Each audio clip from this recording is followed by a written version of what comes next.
Ladies and gentlemen, welcome to War in the Soul City, Episode 9. The coterie, the dig team, has split up for the time being. It is the night after the solstice celebration, in which each and every kindred of the Camarilla was supposed to be celebrating the bounty of their city, preparing for times of need. However, that was cut short and rudely interrupted by an explosion at a loading dock on the backside of the celebration's premises. The dig crew pursued, finding a couple of thin bloods who had been driving that truck, and successfully were able to stop them. Now, on this new night, as they go about their own business, Rodney and Dana doing some of the shoring up of the defenses at home, while Malice and Ken are out surveilling. And that is where we pick up. Because the last we left our two coterie members, they were outside of an abandoned building, a couple of stories tall. The outside perimeter guarded by men with guns. And the two of them were making and sneaking their way through the yard of the complex, and were happening upon a window where they had started to hear voices.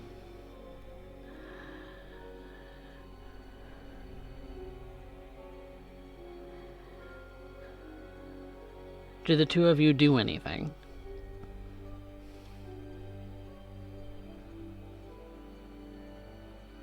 I want to listen if I can. See if I can hear the voices, what they say. Yeah, I'd like to use heightened senses to try to listen. Okay. Then both of you make a wits awareness, and Ken, you'll do that plus your auspex.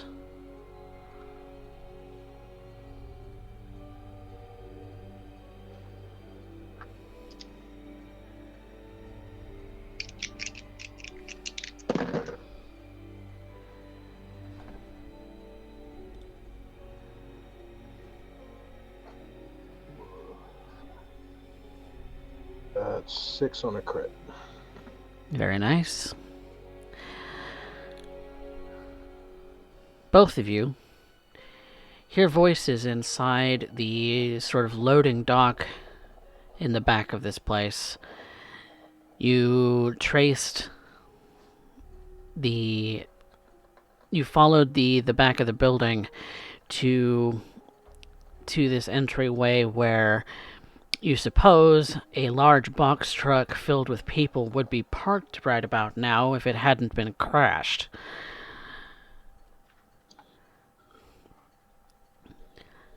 Thankfully, most of the offerings inside were unharmed, but you can hear a pair of gentlemen whispering.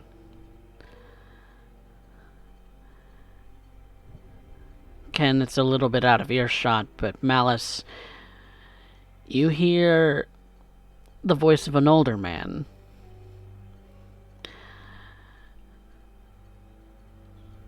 Look here, Pipsqueak. I told you that this place is going to be guarded. I mean what I say when I say it. You hear a second voice. Joe, now there's no need to get testy.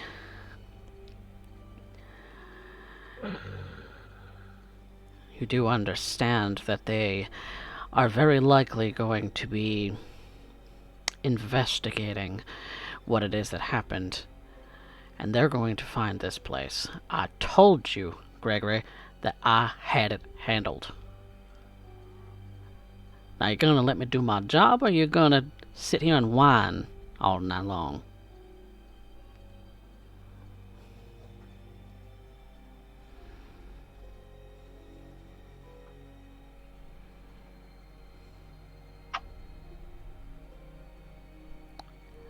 Well, I suppose there's no getting over the fact that you are a man of your word.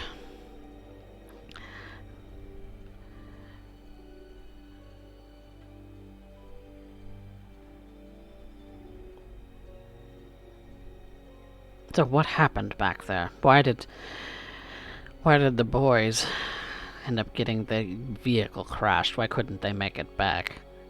Your guess is as good as mine. It's a good thing we didn't lose anybody important.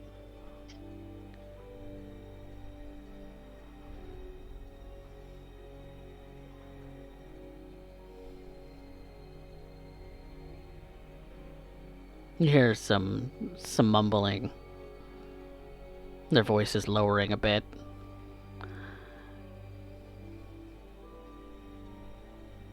But there's something else that you hear.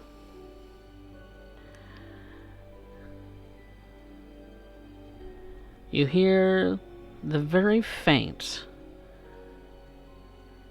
kicking of a rock.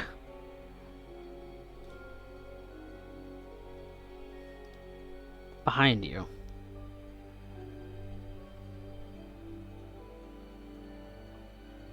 I was supposed to turn around. Yeah, same. You see an older woman. Long hair, glasses. A woman you've met recently, actually. Willow. A child of Jacques Collin de Plancy.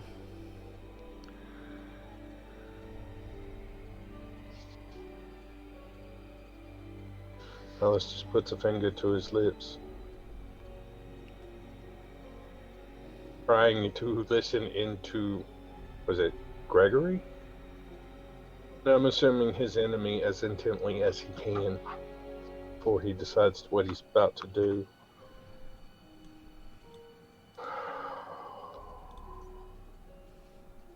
You swear you hear a third and a fourth voice, but you can't make them out. They're speaking much quieter than the older gentleman whom Gregory has called Joe.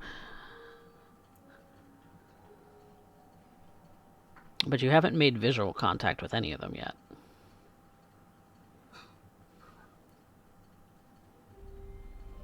Like I said, that's just an assumption on my part.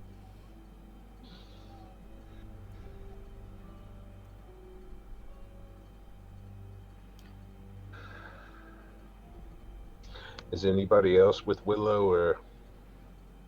So far as you can tell, she's alone. Just happened to be walking up on you. She cocks her head at them, looks at the building, and appears to observe something in her hand.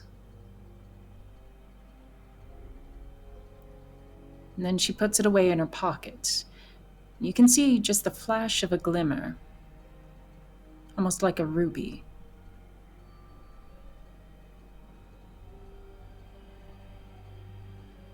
I would like to participate. I'll rouse the blood first for blood surge. Get a 2 dice for a stealth check. Yes, please roll me a stealth check. Getting hungrier, Willow. Necessary evil. Dexterity or composure? Dexterity.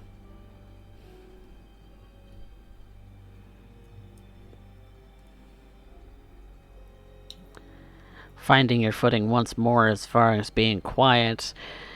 You've made yourself known, as far as you can tell, only to Malice and Ken. No one else seems to be aware that you exist. Ideally.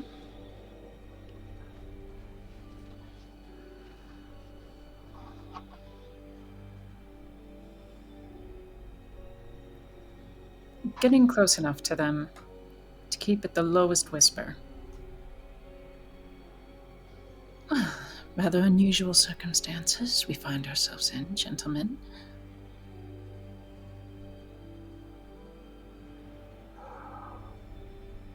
Tracking down some leads.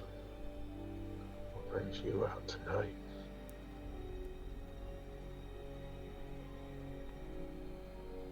Trying to understand what transpired within the recent evenings.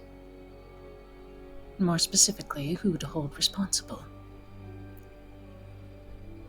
My understanding of what I just heard is correct. I understand that you're whispering in character, but I don't hear you. Oh, sorry. Yes, I am whispering. Sorry. What if what I just overheard is correct, and Gregory inside in this. Set everything up. How long? I don't know. It was their intention to steal the tributes from the ball for themselves. Bring them here. Safekeeping, or at least that was what I understood. What I overheard.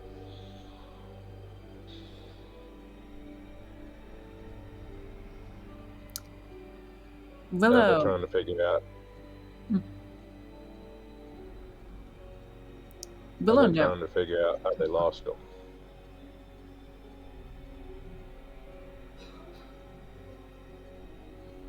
Interesting. Have we determined if your subjects over there are of a particular relationship to us and our kind? Or if they're just merely guards? Mortal guards. Didn't stop to ask.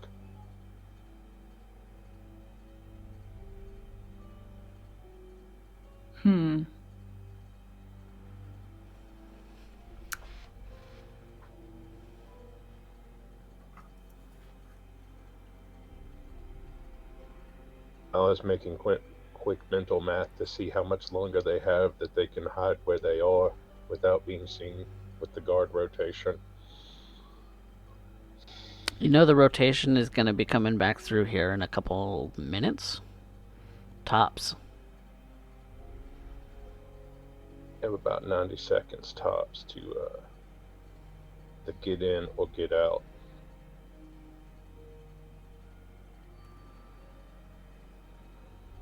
What do you suggest we do?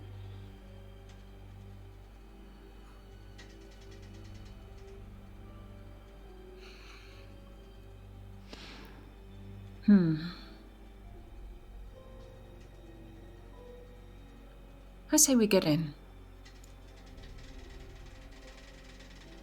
And before we do this, sense the unseen. You're going to sense the unseen? Yes. Okay. I would also like to put that on as passive. Then both of you roll sense the unseen rolls.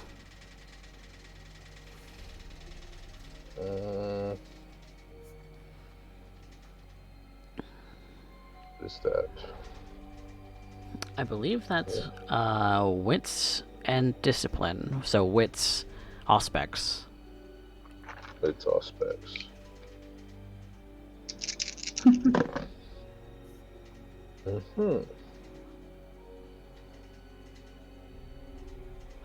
5 critical. Thankfully, it's not bestial.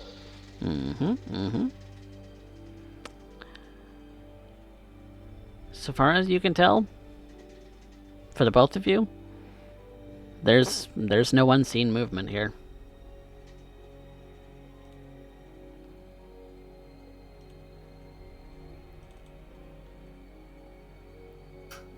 Wonderful. And for shits and giggles, let's go with Oblivion Sight. To see in the dark. If yes, just in case we get inside and it's dark. Yeah, it's fairly dimly lit so far as you can tell. Okay.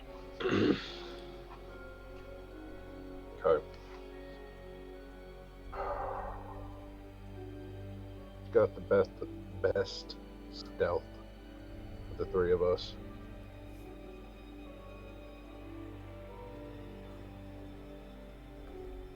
Hello?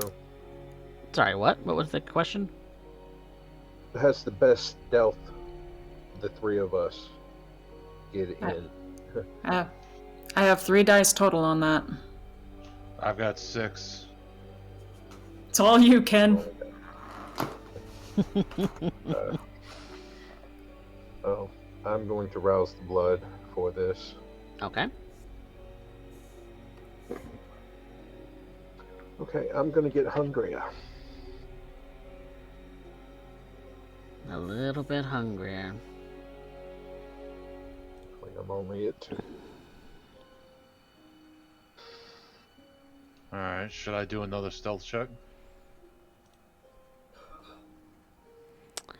If you're wanting to make your way inside, then yes, you will. I think I will, just to make sure that I'm not seen, I will rouse the blood as well.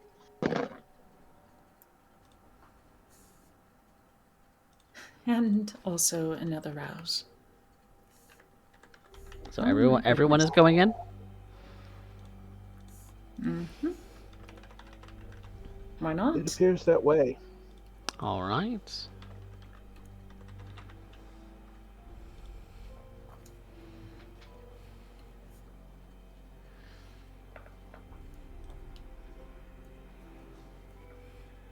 We will be re-rolling.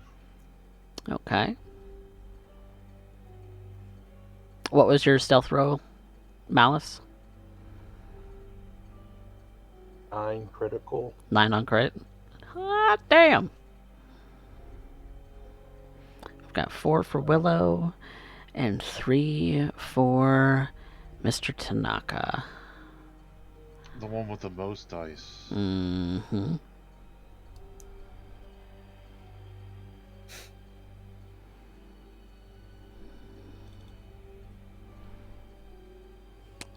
That is 4 10s and a 7 on the blood dice. Damn.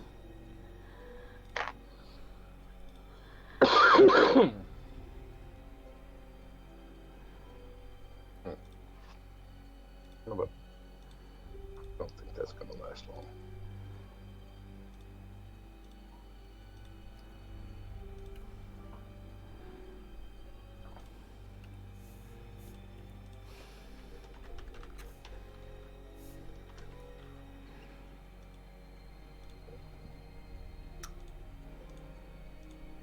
Once inside, do I happen to recognize... Continue. Do I happen to recognize either of the voices that the 2 heard? Perhaps I can see them. So, the 3 of you, begin to tiptoe your way through this loading bay. It is fairly dark. You imagine that since this place is supposed to be abandoned, nobody wants to turn lights on. And so it's fairly easy to slide past in the dark. But that also means that you don't see the faces of the individuals that are speaking. And it seems that there are 4. You really only see the dark outlines of them against the very dark depths of this particular loading bay. And you see that the loading bay leads out into a larger building. You get the sense that maybe this is a wing of a mall? Makes sense. Malls have been abandoned over and over these days. When I heard Joseph speak, did I recognize his voice? Yes, you did.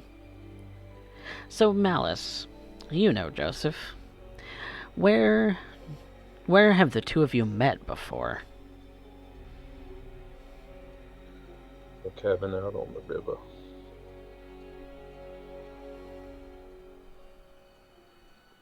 A friend of Magdalen's. Before she parted for a final time.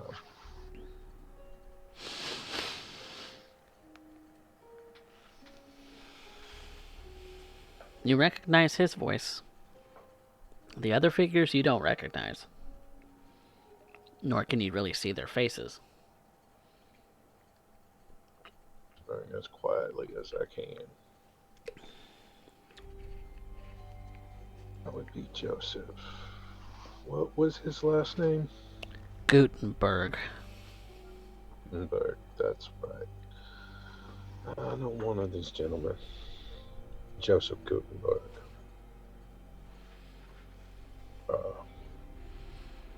But I don't know the other 3. Willow, you know that name. Joseph is a Tremere. Oh, I know. I think I found the answer to my question.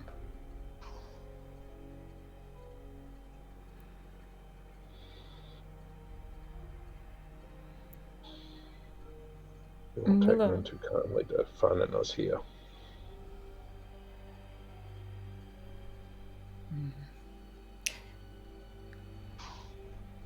But while we're here, let's make use of the opportunity. That's the idea. Coffee. Mm-hmm. I'd like to utilize one thing Willow can do. And what would that be?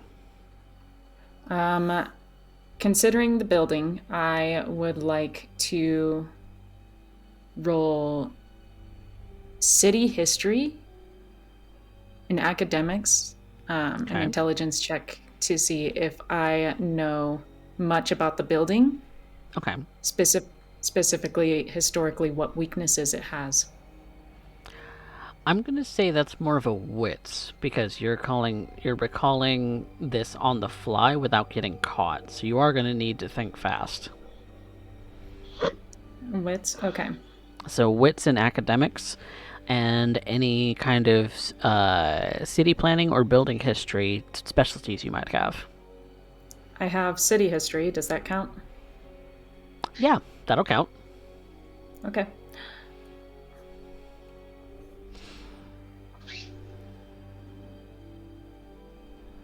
Wits, 1 flunk. All right. Kind of looking around you. This wasn't a particularly large mall to begin with. It was fairly small, 2 stories, well, 2 levels. It has a sunroof on the top of it, and but you're in the loading bay off of the parking garage, and since this place has been fenced up for as long as you've known this particular area of the domain, closed off for demolition, though the city hasn't gone in and demolished it yet. You get the sense that it is still more or less structurally sound, just unutilized. So there are some overgrown bits that you would assume to be inside the mall courtyard proper. But here in the loading bay, it's concrete walls. Off the top of my, just right out my vision, is there any sort of pertinent cargo that seems like it's going to be loaded by these Anarchs? There's no truck parked outside, so you don't think that they're using it as a loading place at the moment. There's not. There are some like crates, but to know what it is that they are, you're not sure. No, I could give you a wits awareness at a -2 because you can't really see in this place for any identifying markings. I'll take it. Okay. Can I help out with that? Since Oblivion Sight ignores darkness penalties. Yes. Okay, yeah, so Oblivion Sight does ignore darkness. If you want to make a wits awareness, Okay. you can, but what are you searching for specifically? I'm trying to look at what's in this loading bay. I know they've moved out. I'm just trying to see what's around us, what's in here with us, before I make any attempt to try and figure out where they are. They're at the far end, and so with Oblivion Sight, you do recognize that Joseph is is one of the people in this room. There's the second man, whom there's with glasses and a very close cropped beard, kind of a suit and hat kind of fellow, and there are two others. One of which is a somewhat young individual with long black hair, kind of with piercings along his face, kind of stands there a little nonchalantly, and a second man who is wearing a kind of a bigger, like heavier jacket with a t-shirt, very close cropped hair, almost in a fade that's like grown out just a little bit. Memorizing the people, even if I don't have the names, go with the faces, so that when we get back I can share this information with the rest of the coterie. And they are still whispering to each other. That is 4 successes on wits and awareness. Could I try listening in again?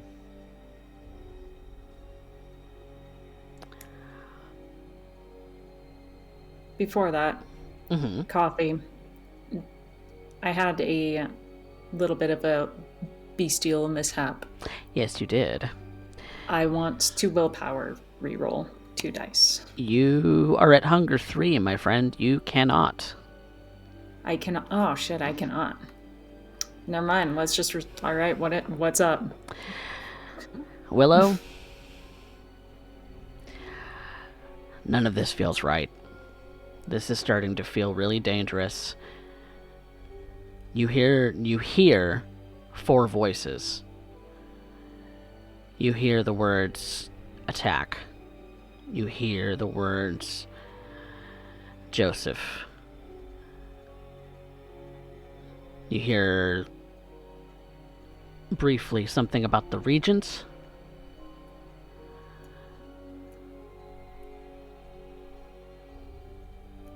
You hear a name. Another name. Tyler. And that's a name that scares you. You've heard that name. You've heard many stories from your sire, from the regent himself, from the other Tremere who are older than you about that name. That's a legendary Anarch. And you swear you hear one of them say that she's coming.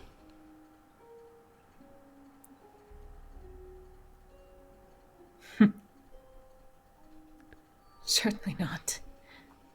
Certainly not. It can't be. Willow nudges at Ken.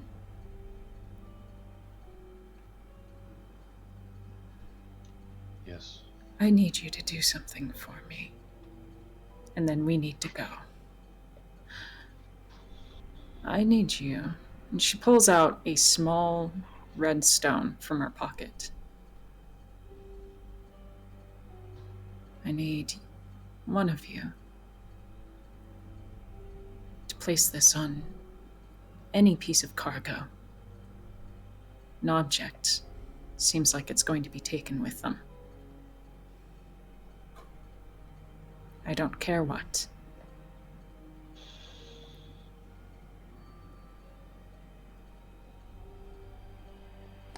And that brings us to Ken and Malice's awareness checks. You both are looking around at the crates of this place. A lot of them seem opened, that they have been opened before. There are manufacturer markings on the outside.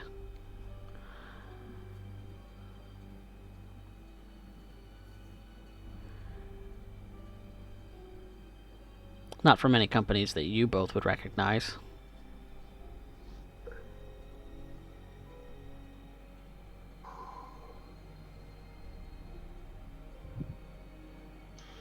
Malice, if you think one of these is important, I'll try to sneak it over and put it in. What was that? If you think one of these is important, let me know and I'll try to sneak it over and put it in. Important for what? That they might take with them.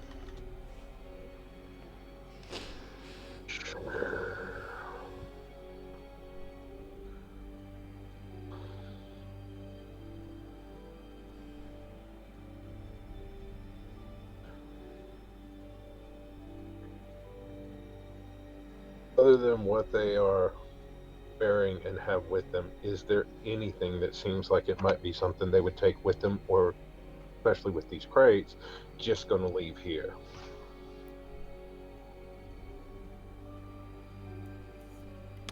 That I'm going to call for, and you know that the guard rotation is going to be going by soon. You've been here for longer than 60 seconds.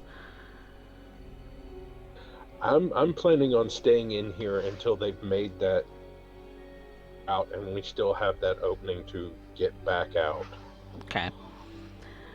Then That's my plan. okay. Then you would need to make a wits and streetwise.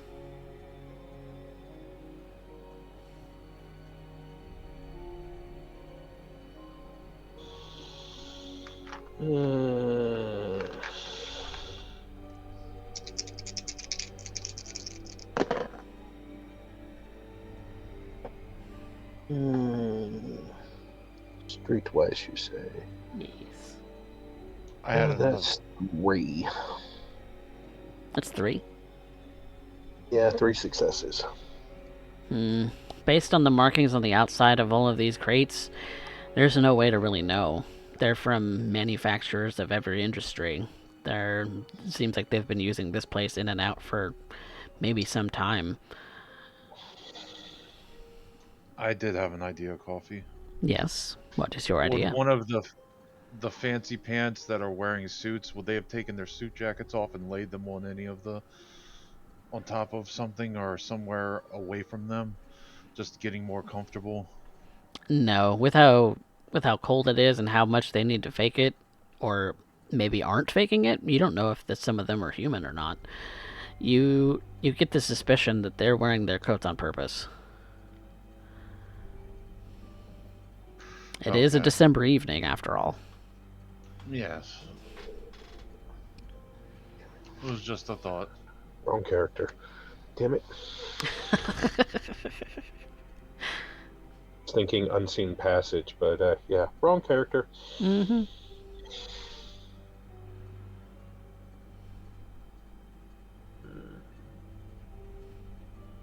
What do you intend to do now?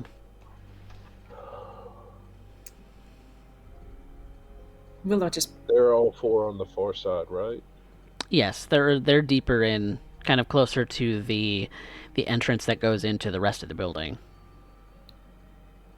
Coffee, is there a crate that looks like it's associated with weapons manufacturement? That would be a wit streetwise, Miss Dawson. At a neg 2. Well, that's just no dice. You can chance dice it.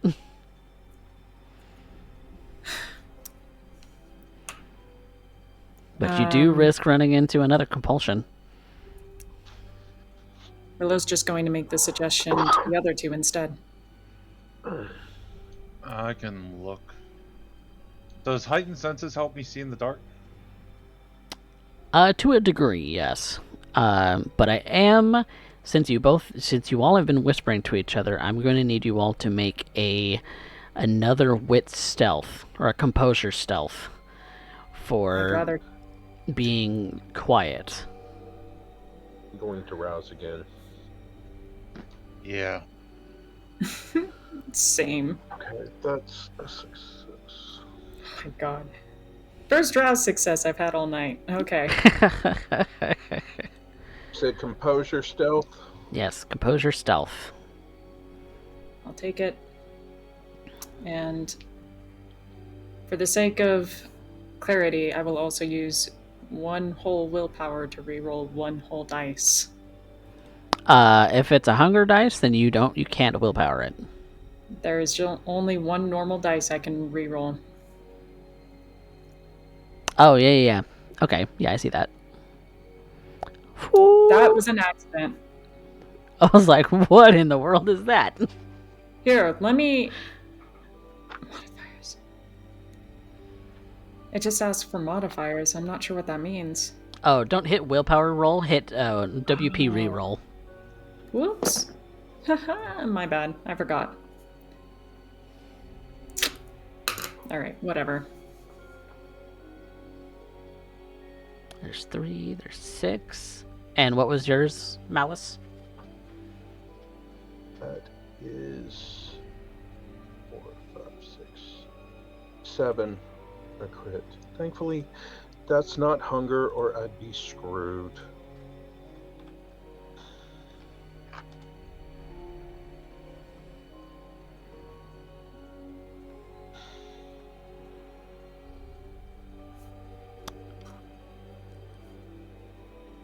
You notice Willow, that one of the figures turns in the dark. And for whatever reason, you feel like those eyes are on you.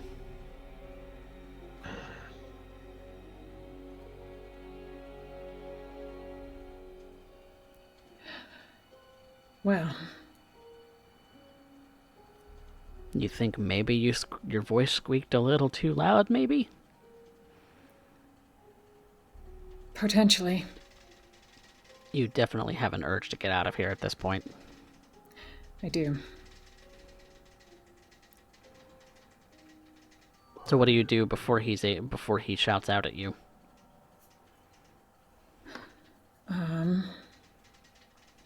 I don't really have a good plan, honestly. I didn't take into consideration this one.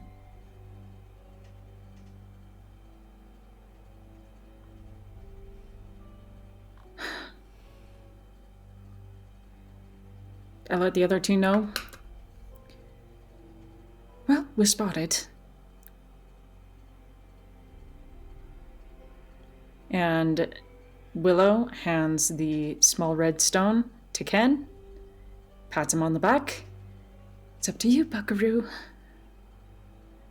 And then you hear, "Who goes there?" from the man, and he starts to. You see that his silhouette starts to approach in your direction.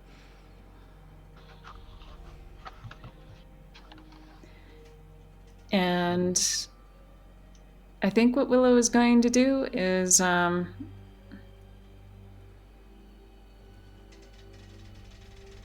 at a not very fast pace, but just leave. And because she's not very fast. And you hear that person shout, "Intruders!" And the 4 people that were talking scatter to the wind, and all of you are sure that guards are going to be making their way to this position anytime. So, what do? I'll quickly look in the boxes right around me and look for anything that looks important to stash this ruby.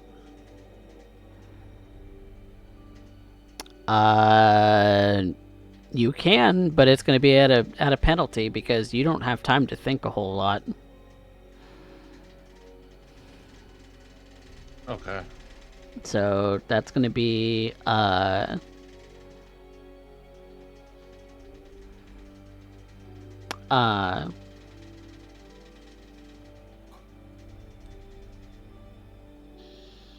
you were putting the ruby in a crate, so that's going to be a wits and larceny.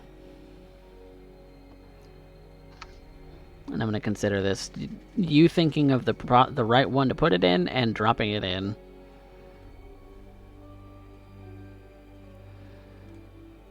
For shits and giggles, I'm going to rouse the blood again.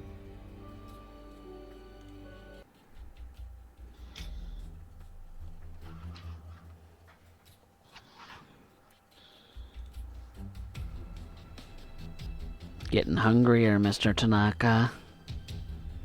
Yes, I will sage that later. Sate it now.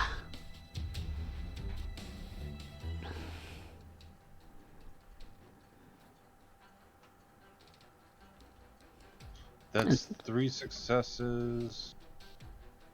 You look at one of the boxes that you assume would be closest to a parked truck in this abandoned parking space for loading vehicles, and drop it inside. And I cheese it.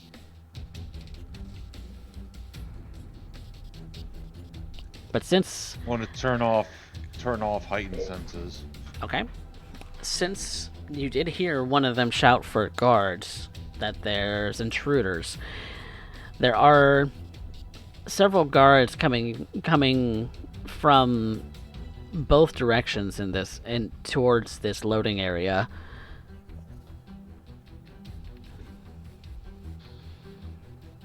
Looks like a total of 4 of them. They have their weapons trained in this direction, and all 3 of you can see them. Ken a little far back from the other 2. Still dark in here? It is still dark, yes.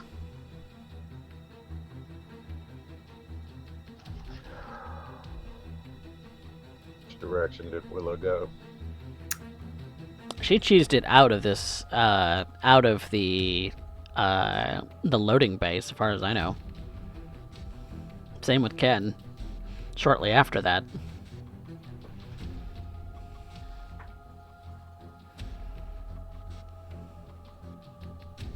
It's time to leave. I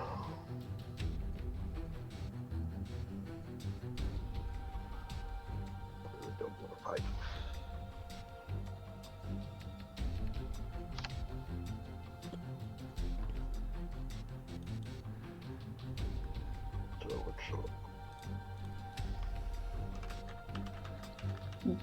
What? What? I did I not said- hear what you I said. said it's time to leave because I don't want to stick around and fight. That would really suck. Mm-hmm. Malice. Okay.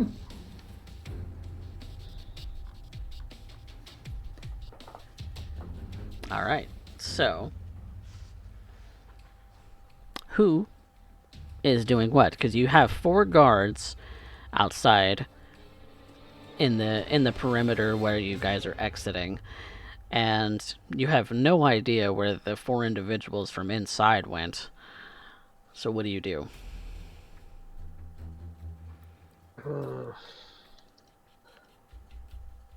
Is there another exit besides the window we came through?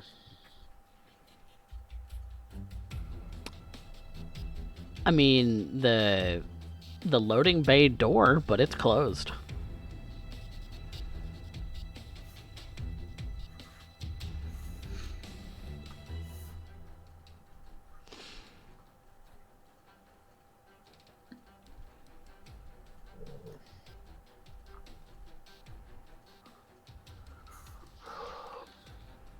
Other than the boxes, is there any heavy equipment still in the loading bay? All you see are crates. Etc. You don't know what's in. You don't know what's in most of them.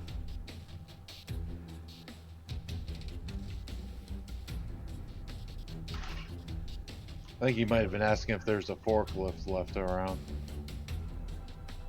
No, there's not. There's not one in here.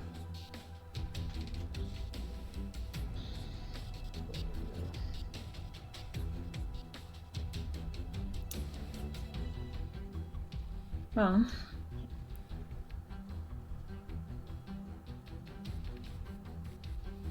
So what's Willow doing? You just running? as soon as she exits, the first person that she makes eye contact with, of the guardsmen, she's going to compel. Okay. To remind you, that only can affect one target. Yep. And what is the command? Should you be able to catch their eyes? Give me the gun.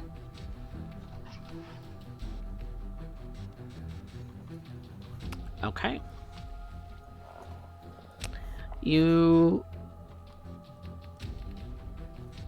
So they do have to be within reasonable distance to you, and they have their weapons trained on you. And so, in order to make sure that you have eye contact, you do have to be at a reasonable distance. Do you wait that long?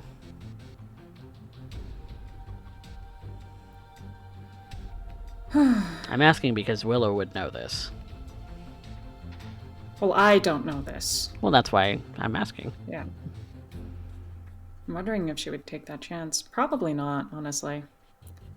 It was just under the assumption that they had the drop on her, but if they don't, then she's just leaving. Okay, so just booking it. Mad Yep. dash. Yep. Okay, then make me a stamina athletics. That's really unfortunate. That's what that is.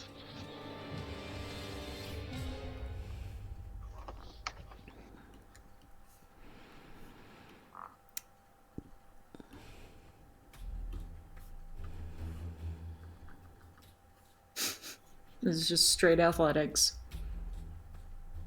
You're fairly certain that if you don't make as much of an effort to get out of here, they are going to shoot you, because they start pulling weapons and start actually like cocking the weapons and tell you to get down, start commanding and shouting orders at you.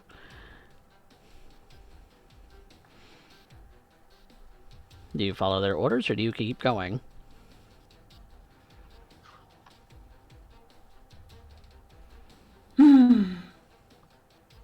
Well, if they're already there, I stop.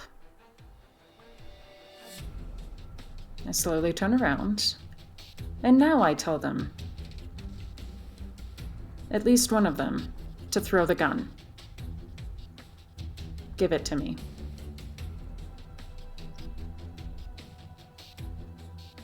To give the gun to you? Yes. That's the command.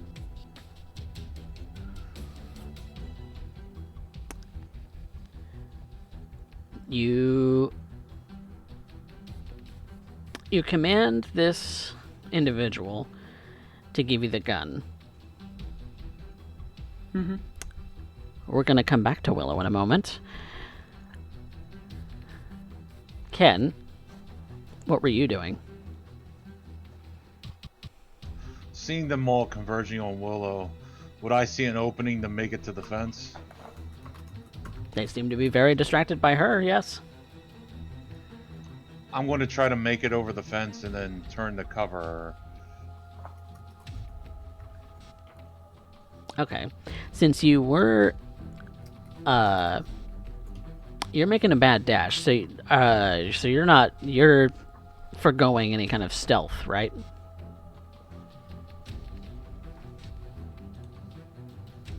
No, I try to move so they couldn't see me. Move to the... Okay, then that one is going to be a dexterity and stealth. But it is going to take you longer to get to the fence.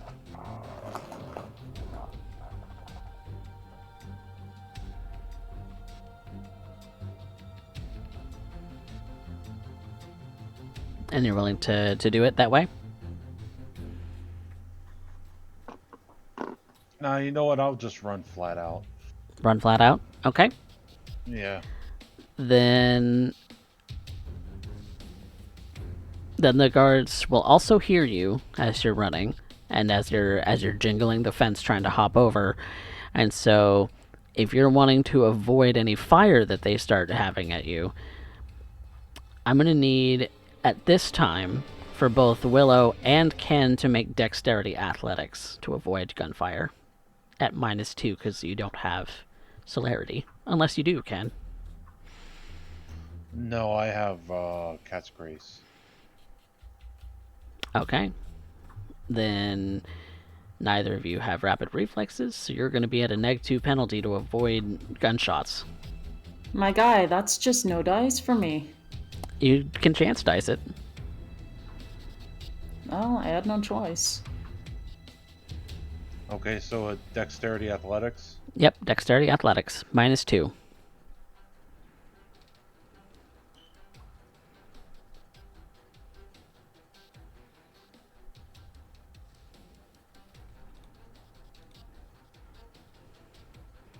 To be fair, they're mediocre guards. They're not terribly great. So, the first one is making a shot at Willow. Wait, So- no one came to give me the gun? One of them gave you the gun, but the one was firing at one as soon as they realized you were commanding them to give the gun away. They're gonna start firing on you. Oh. I presume they're not gonna fire with their dude right in front? They were kind of in a pincer maneuver where they were kind of like coming at you from angles. Oh. So while you have your attention turned to one, the others do have an open shot for you. But the attention is split since Ken is also catching one of their eyes. And so Willow, you're going to take 3 superficial damage, half to 2. And for Ken, you had 1 success. So it's 1 versus 1 on Ken. And so that is only going to be 1 superficial damage.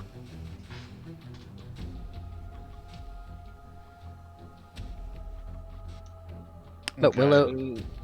Willow, at this range, the shot, they're firing Glocks. They're not super well armed, but they still shoot right through like your chest where some soft tissue and your lung should be. But you're a dead thing. They see that bullet goes straight through you, almost as if you're paper, and you're barely even flinching.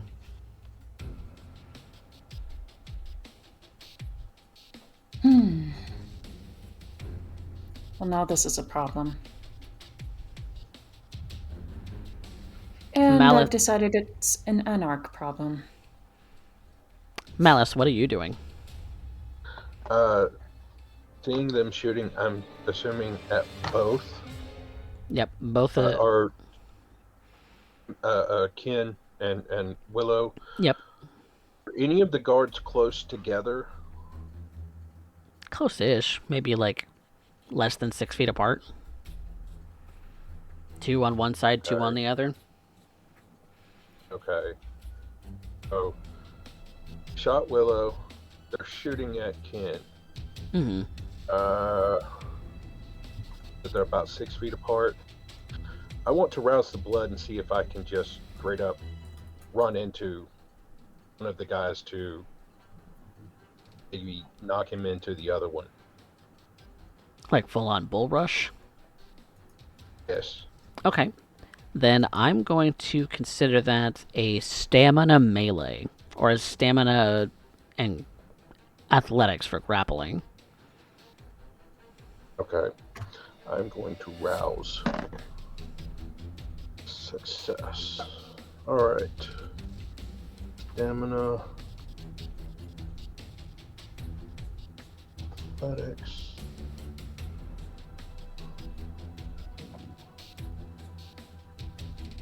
Good.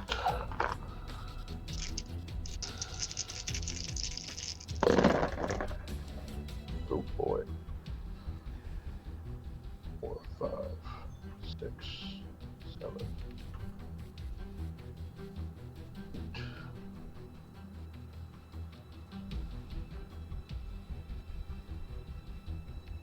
That's 8 on a crit. Ooh. You full on just like bull rush this guy, and you know for a damn fact that he is unconscious instantly. He hits his head pretty hard. Whether he lives or dies, you have no idea.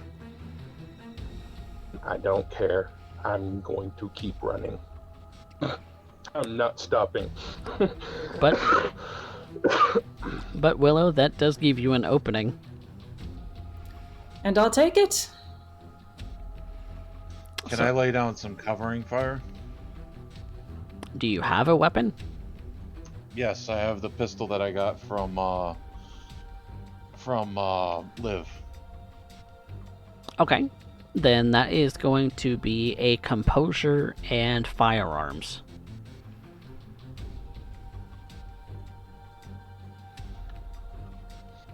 You know what? I need this to work, so I'm going to rouse the blood again. Risky business. Risky business, Mr. Tanaka. I know. Could always just eat the new girl.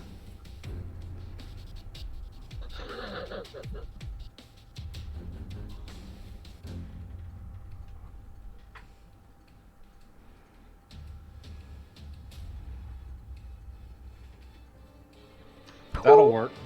Ooh. 7 on a messy crit. And Malice.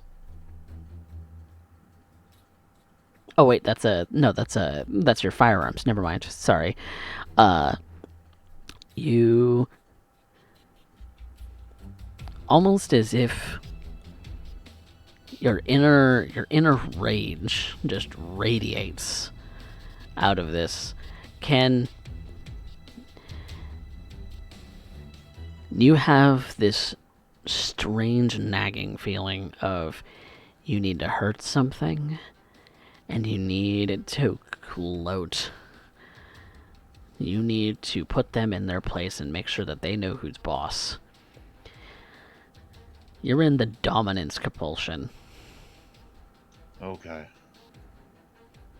And so you open fire on one of these poor saps, and by some stroke of genius, it is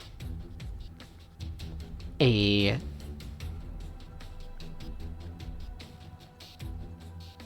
beautifully clean headshot.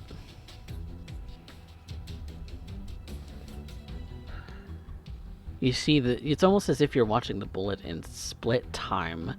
You see it pierce through skin and skull, and almost with no mess on the outside of the skin, see it pierce through skull and skin on the other side. And you can't help but think, that is my handiwork.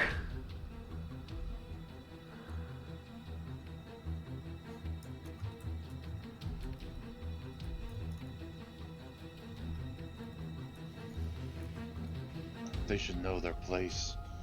They should. They should absolutely know their place. They don't belong here. They're sycophants. They're degenerates. They're unworthy. Every last one of these Anarch kindred.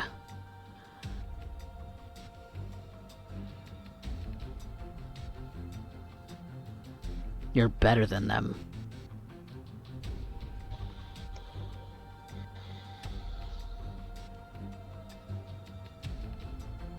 So,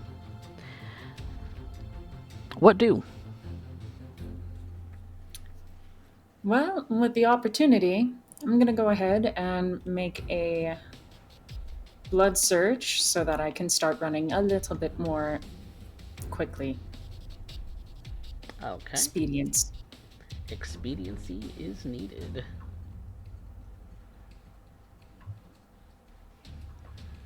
Expediency is had. You are very hungry, Miss Dawson. Very, very hungry. You begin to wonder if this is how Urian feels right now. Ugh. I refuse to even remotely compare myself to him.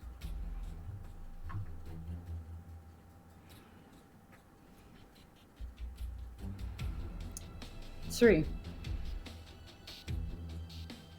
Can also make me a stamina, athletics, and malice as well if you all are just running. Malice didn't stop.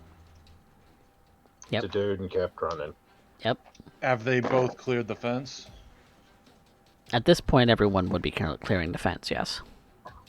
With my compulsion, would I be compelled to stay and try to kill the rest of them, or You don't could I have run? to. You don't have to stay, but that compulsion will stay with you as long as you don't fulfill it. I would look to the next guy and open fire on him. Okay. Instead of running. For now. I'm just covering the others to escape. Okay. Then you will have 3 individuals firing on you. And you're going to open fire right back at them? Yes. Okay. Then it is going to be...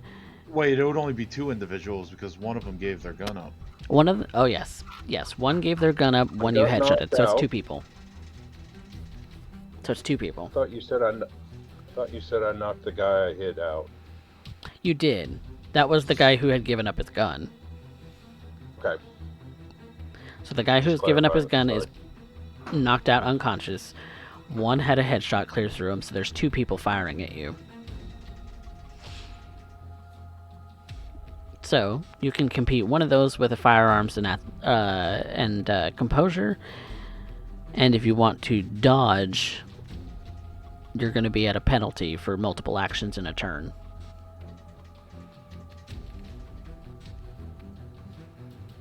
Just letting you know how the mechanics work Okay. before you commit to this.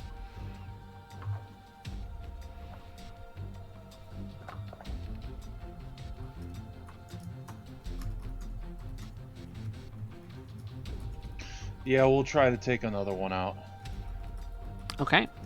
Then both of the firearms rolls for both sides are going to go off first. So go ahead and make me a composure firearms. And they're going to make their 2 composure firearms. Hey. I'll spend the willpower to reroll one dice. Okay. Because I need it to hit. Nope. Okay. 1 success. So it's 1 versus... Okay. So now all 3 are going to do dexterity athletics -2. Or -1, rather, because it's a multiple action in a turn. So these are their athletics checks. And you make me a dexterity athletics at a -1. Okay, so you you land a hit on the first guy, but not the second. And he takes damage from that. But one of them has 1 success. Okay, so that guy can't hit you, but the other guy got you for 3, so that's 3 superficial damage half to 2.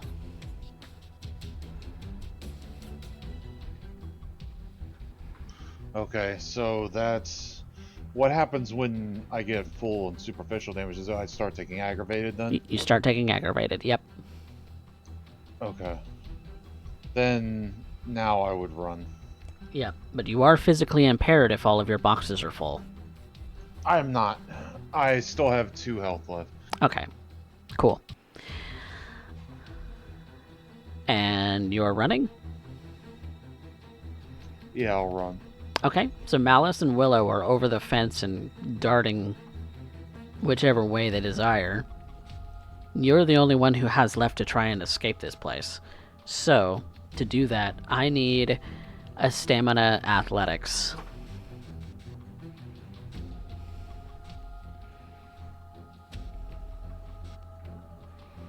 And they're not letting up on firing at you. That's 2 successes.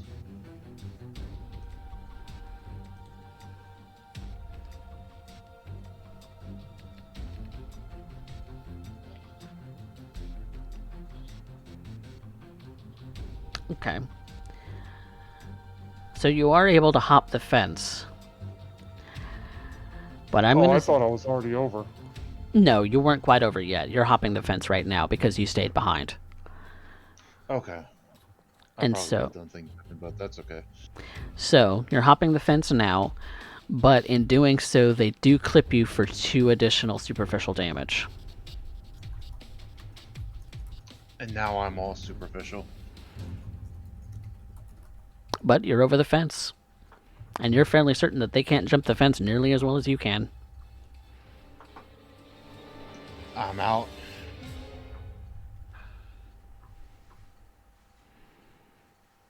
How far away is Kenny? He's probably a good 60 feet behind you guys.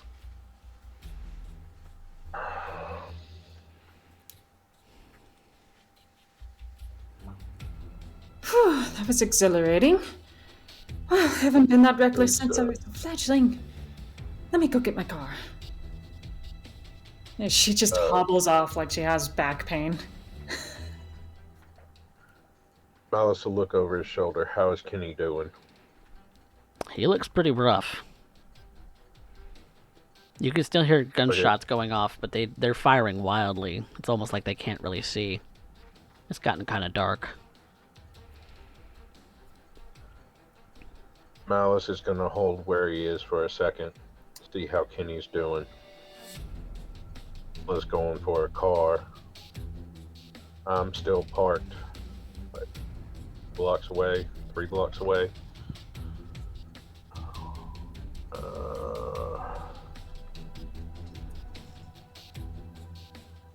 Don't really care what Willow does. I'm more focused and intent on what's going on with Ken.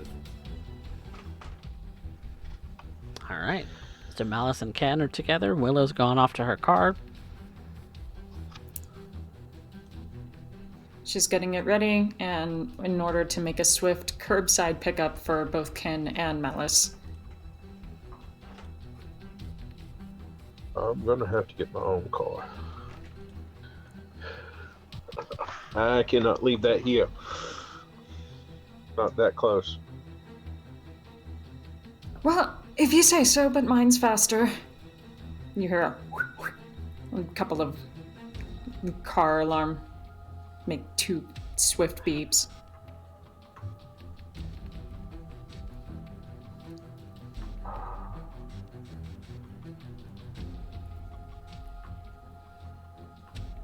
Kenny, you all right to ride with Willow here? Yes, I think I'll make it. All right. Surprisingly, it doesn't hurt as much as I thought it would. Malice is going to run to his own car. Okay. Ken will jump in.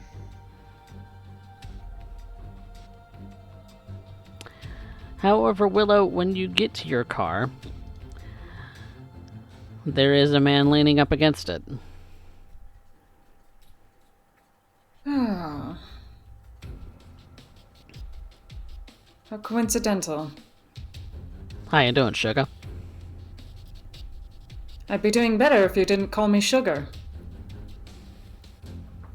Oh, come on now.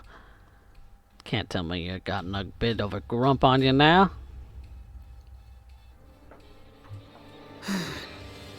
You know, I'll be honest. It used to be far more entertaining when we had this kind of banter while you were still a part of the Camarilla.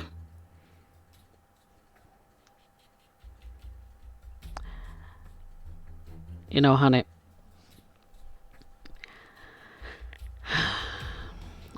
I pity you. I really do. You know, because you got so brainwashed. They got up all in your head and they ain't let you go. Not even with the blood bonds being released.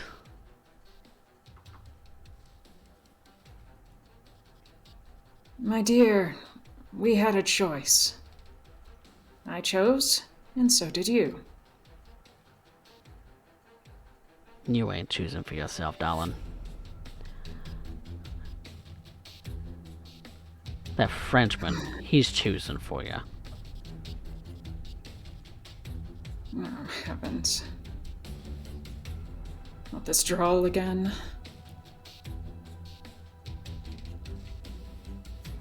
Rather than that, dear Joseph, where's the book? What book? She just rolls her eyes. Oh, bloody hell.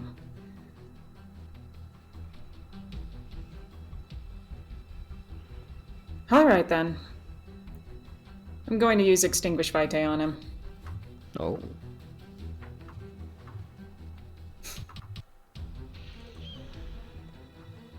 You can certainly try. What is the resistance for Extinguish Vitae? Stamina, composure. Oh.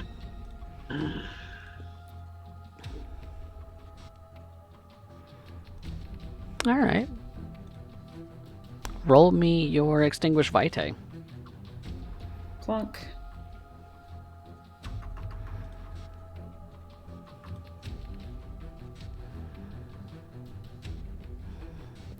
Two can play at that game, sugar. And he's gonna do the same. Can I open fire? You can. seeing them kind of mage off, I'm gonna just assume this is an enemy because he looks familiar from in there, and I'm going to just take some shots. I know it's not going to amount to much, but That is a crit, however. That does mean that your hunger increases by 2. Yes, it does. You were at One hunger zero. 4. So that would raise you to 5, and then... This is a bad night for Willow. So you're at hunger 4. So that raises you to 5, and then out in torpor due to hunger. So can you see her drop like a sack of bricks?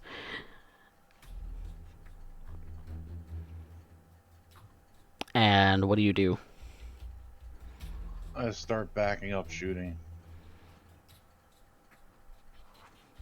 Then make a composure firearms.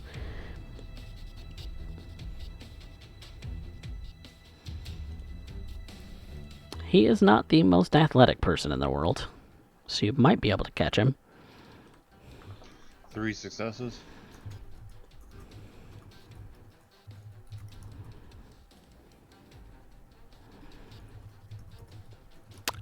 Yep, you... Okay. So you hit him for 2 successes margin, so that's... that pistol should be a +2 weapon, by the way. So that's 4 half to 2. But that does mean he can retaliate if he wants to. Oh, he forgot to rouse for that. Okay. Help me get out of there. And he is... What is he going to do?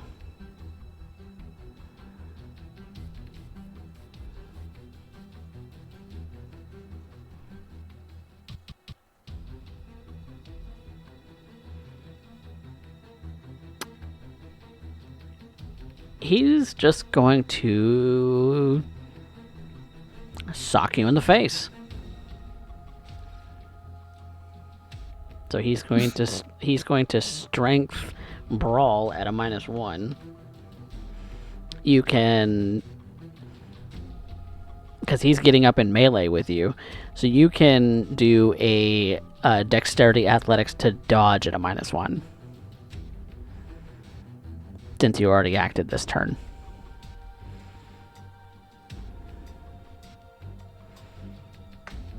Okay. Oh, jeez. He gets you for a superficial damage. So that makes me go to 1. Yep, if that's your first aggravated, then you turn it into an aggravated, yes. Yeah, so that's an X. Yep, that's correct. Okay. You really want to tango with me, pretty boy? No, but I don't want to leave her behind. Just call this a win. You fucked us up and showed us we all get to survive. This is war, kid.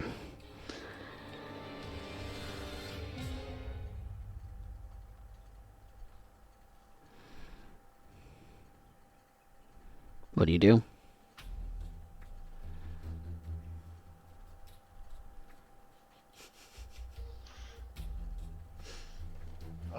If I can, I'll grab the keys and jump in the car. I guess. Because I can't take this old guy, not with how I am right now.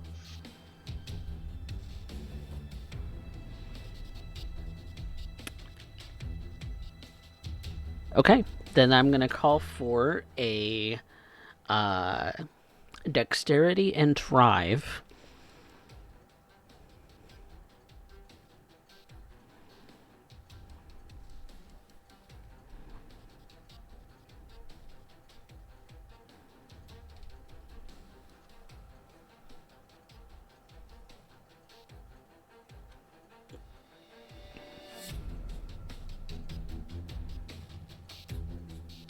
Was that a dexterity and drive? I accidentally clicked brawl, but drive's the same thing. Same dice pool? Okay. Same dice pool. Okay. So I you're... can re-roll it if you want. No, you're fine. You're fine as it is. And so, you start to drive away, but now that he knows that you're kindred, based on how you took a punch, he is going to rouse once more for some Vitae extinguishing. He's a little hungrier, but that's fine. He wants to knock you out. Ooh, that raises your hunger by 2, my friend. That's a stamina, and if you stamina resolve, no, stamina composure, and if you fail, then you are increasing your hunger by 2.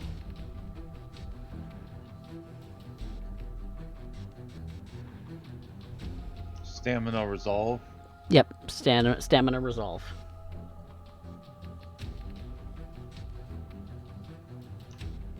I'm probably not going to pass this, but...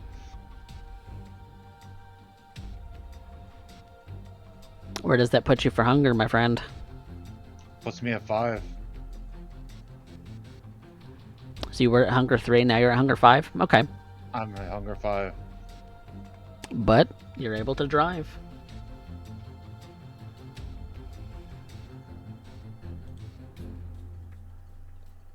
And you're able to successfully get yourself away. But you are starving. You're running on fumes, Mr. Tanaka. After I said that this would never happen again, I can't believe I let it get this far. Can't believe you let this get this far, indeed. It's my turn.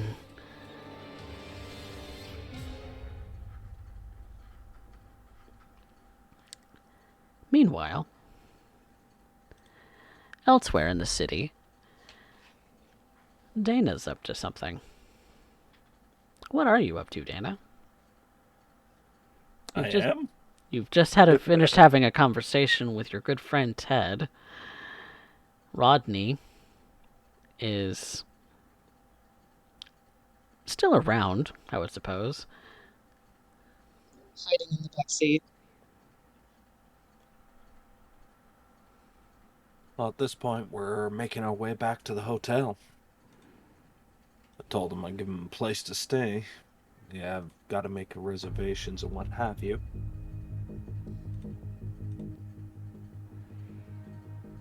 Surely no one's going through more troublesome of a night than I am right now. Surely not. God forbid. So, you, Ted, and Rodney make your way back to the Dolphin Hotel.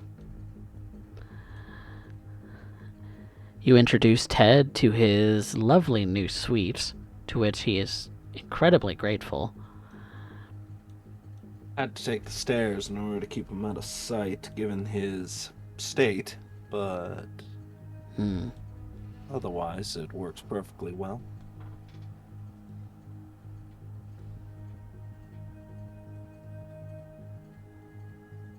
After I end up doing so, and tell him I'm going to be heading out soon, so I expect him in work tomorrow. And we'll figure out where we're going from here. He's certainly excited about the new prospects. Wow. We'll have to end up finding out.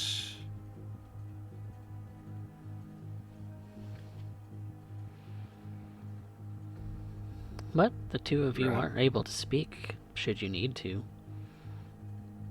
I think we've already spoken everything we needed to between I and Ted. Well, but it's going to be Rodney. That's going to be the bigger challenge. Yes, indeed. It's hard to look at his face. That ugly mug, that crooked nose. The fact that the man's neck and back seem to be at the same elevation as his head.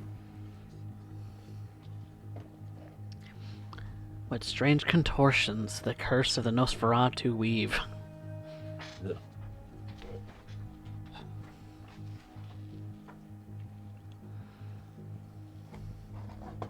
Once I get into our suite downstairs so we can speak properly, I take a seat and try to take a moment to consider options.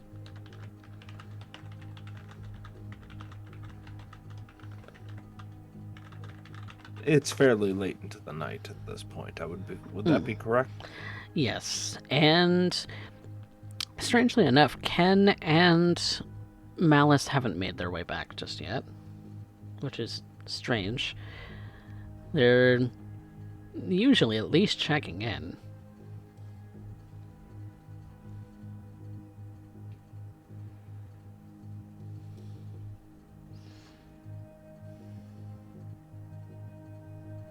Rodney, I would presume that because I have not heard a cell phone go off or a strange buzzing in your pocket that didn't involve self-pleasuring, would I presume that you yourself have not ended up gaining any form of contact from Ken or Malice?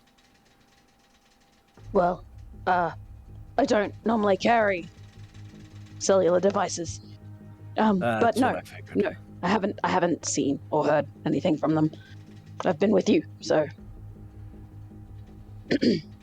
Given the fact that half the entire court can't find you even if they want to, it's probably one of the best ways to end up going about it. Some days I wish I'd follow suit. I grab my phone and I start dialing. Now, you were saying something about neighborhood pets and what have you. Well, that was the conversation previous evening. Yes, bats, birds, flyovers. Is there any way to end up making it so that we're aware of it quicker, rather than having to go around and talk to neighbors' dogs?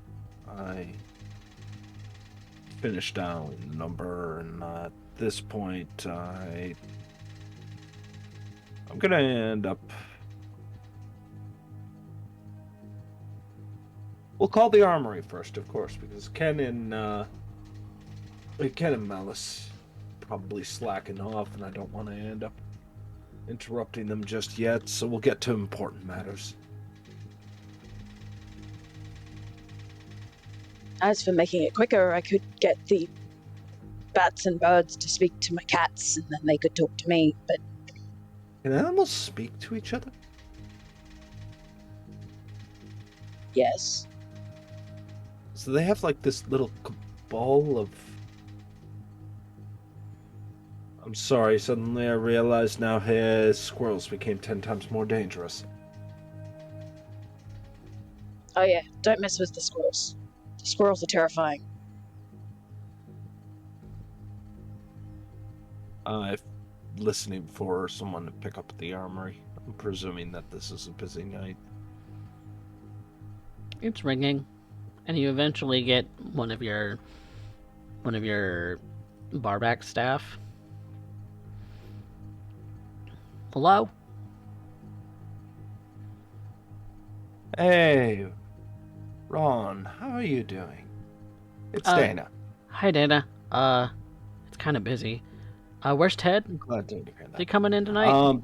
No, Ted unfortunately just called in, and they had to end up telling him to take the rest of the evening off. Oh, fuck. I know it's terrible timing, but I'm gonna see if I can get the part-timer to end up coming in. If he can't, well, I'll be down there momentarily. Still, I'm wondering if you've anything stranger than normal coming out tonight, or anything on the wind? Stranger than normal. Like, are we talking like weird drinks weird, or are we talking like weirdo creepos weird? Talk of the town, yeah, weirdos, the rest of it. I ended up getting some messages come across, and I'm just kind of cross-checking right now. Blind test, you know. Mm-hmm. That one guy that we don't like coming around here. He was kind of hanging around outside, but you know, the bouncer guy. What's his name? Okay. He took care of him.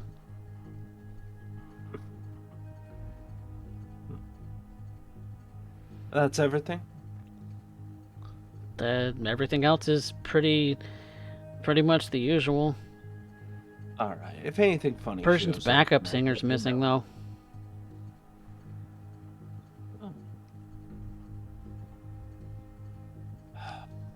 Didn't come by tonight. They were expecting to do like a duet or something. I don't know. That's for, you know, Persian to talk That's to you between about. Pershing and them, yeah. Yeah. That's for Persian to figure out. I don't give a shit. Okay. Just when I needed to end up hearing. Well, thank you very much, Ron, for end up keeping me updated. I'll hear from you at another point in time.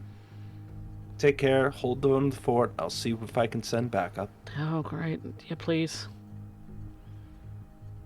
And it clicks.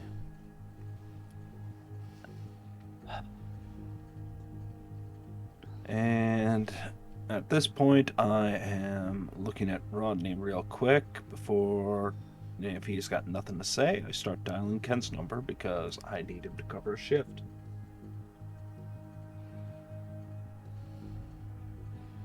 Ken, as you're driving extremely hungry now, you get a call from Dana's number.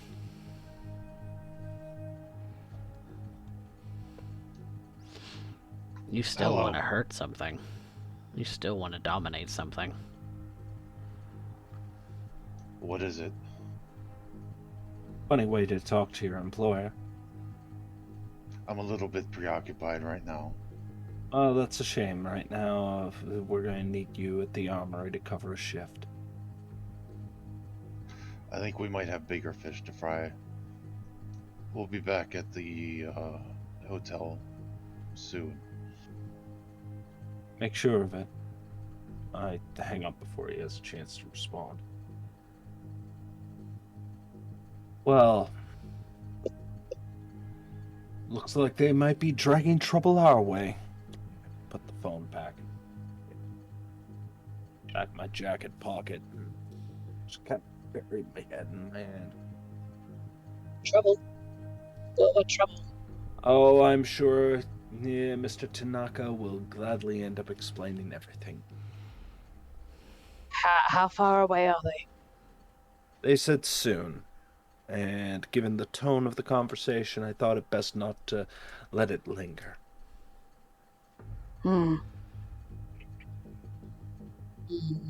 Strangely enough, Malice is the first one to arrive back at the hotel.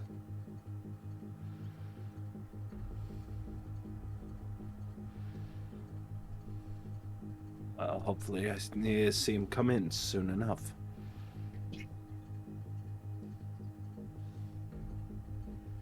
He seems pretty nicked. Oh, goody.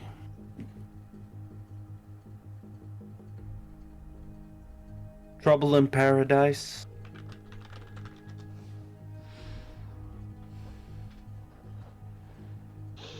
You have no idea. Have you heard from Ken? Yes, he said he'd be arriving shortly. Apparently we have bigger fish to fry. I wasn't aware he was talking about you. No. Did he say whether or not he had anyone with him? No, didn't come up in conversation. Not a conversation I think we would be having over the phone. I think that's the first smart move Kenny Boy has done since I met him. What happened? Then he's right. We got bigger fish to fry if he's by himself.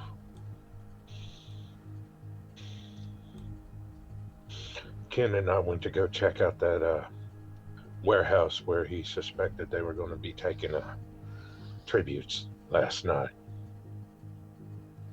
he had an unexpected guest show up, and if my suspicions are correct, then Joseph Gutenberg probably has his hands on Willow. Gutenberg. That's the Tremere who went away from the chantry. Yeah, So he's alive. yeah.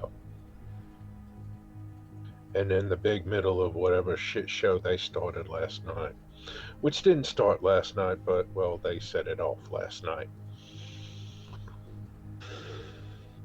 And Ken, that's about when you start walking into the room where everyone is.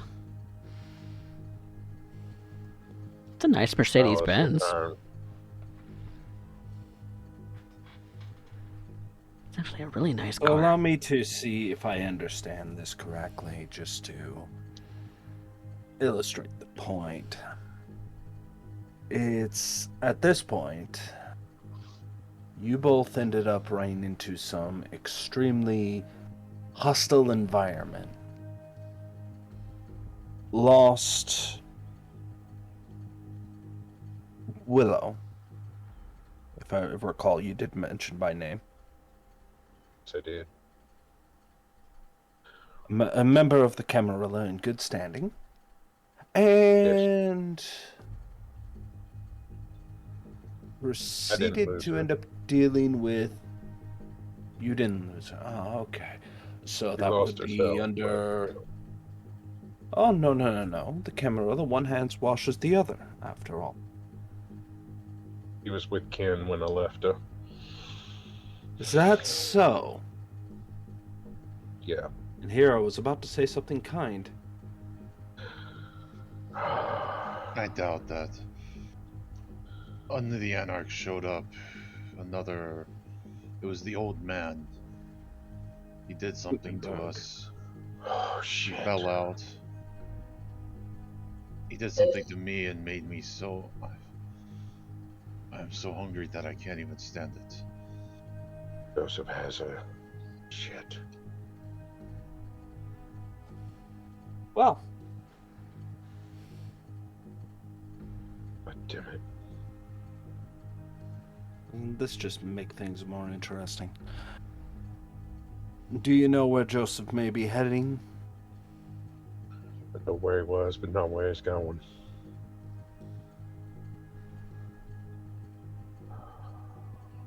Old warehouse. Mall. Down. Doesn't look like it's being used, but they're using it for something. It's where they had planned on stashing tributes last night. Malice will give the details of the other three gentlemen that he saw,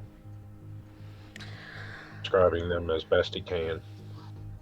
Dana, one of those that they mention is Cameron Price, Bell's sire. The other is Trevor Cox. Cameron Trevor.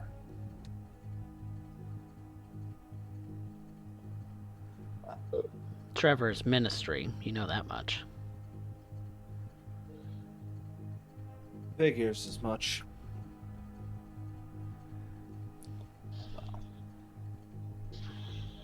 We would have been. If I know that, Mm-hmm. and I know they're involved, Mm-hmm. I know where the mall is. Mm-hmm. Would I have any educated guess as to what's the most likely thing to happen to Willow at this point? She left for dead. She diablerized at this point. I'm just trying to get ahead of the curve here. That is going to be an intelligence insight based on your interactions with them in the past.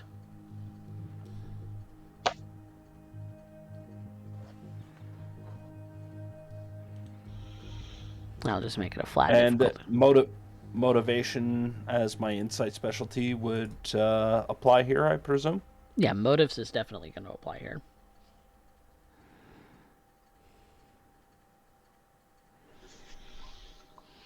I will spend a willpower. Okay.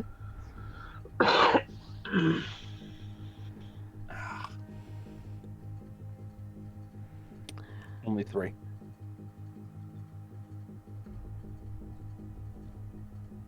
Gregory has always been hard to read. His intentions for a lot of different things has always been a bit of a mystery. He's in good with the Anarchs, but you're never quite sure about him. He's maybe playing second leader, kind of a role. You're not entirely sure. Cameron's pretty easy to read. He has been upset with the death of Belle since Belle was brutally eviscerated by the sheriff. Trevor, he's always looking to tempt someone with something. I had to guess, then that would probably mean that Trevor ended up tempting our dear Mr. Gutenberg into making his own play. It goes wrong, plausible deniability. Potentially. But you do also know that since the Chantry split back in 2008, Gutenberg was never the type to lord himself over other Tremere. He always felt himself a teacher more than anything else, and he wouldn't try and outright kill a student if he thought that they can be persuaded. You suppose that's what happened with Urian. Which would end up making... And Willow, if we already established, is Urian's brood sister. Broodmate. Yeah.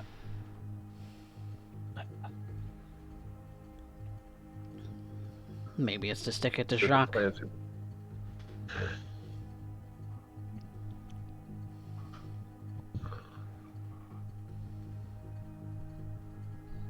Would I know?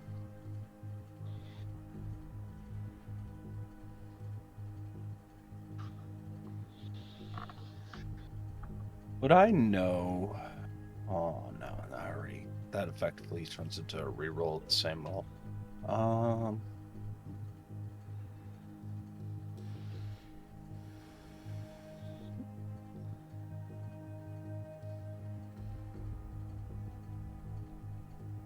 Well, I suppose very first thing is that somebody's going to need to alert the sheriff, and another one's going to have to end up, well, going about and getting in the fray of things. I'm going to end up going and grab some assistance. See what we can find.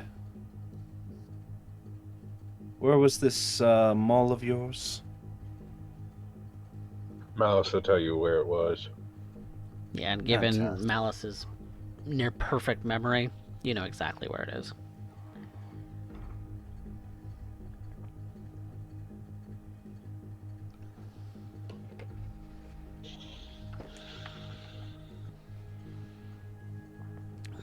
With that being said, I believe now is a good time to deal with my fellow Toreador and get ready to head out. I will accompany you to the mall. Rodney, do Yes. you have any idea what you're about to get yourself into? These two just came back with issues. More than you would imagine, but I have a good chance of not being seen if needed. Good. I have a number to get a hold of the sheriff. I've already left a mark to get a hold of Spencer, so... Do that and then get Kenny Boy here as far away from a frenzy as possible. I don't need him losing his shit. And Kenny, after you fed, please do end up getting to the armory. They need some help. Unless you feel busting tables and hoisting up 2-4s is a little too much right now. Ken, you look like you're kind of ragged, so... I'll see what I can do if I'm in a state that I can present myself.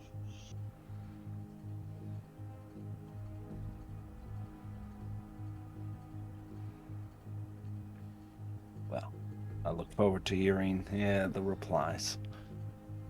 All right, Rodney. Yes. Looks like the boys struck out, and now it's just us. You're getting a hold of. Sorry.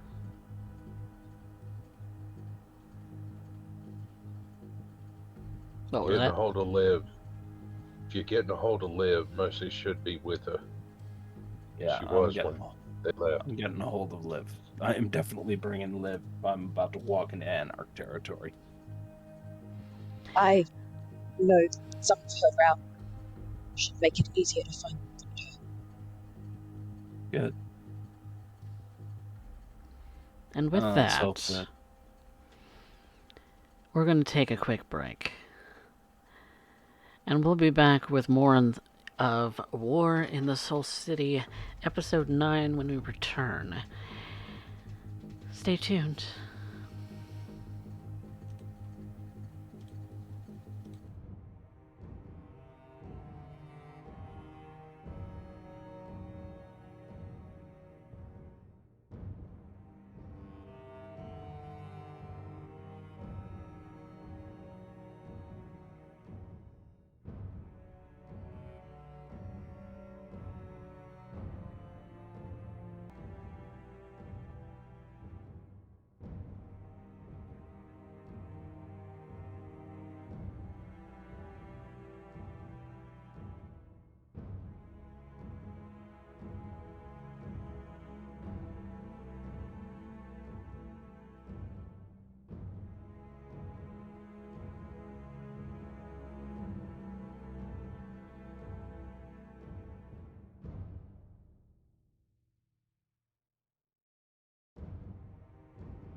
Welcome back, everyone, to War in the Soul City, Episode 9.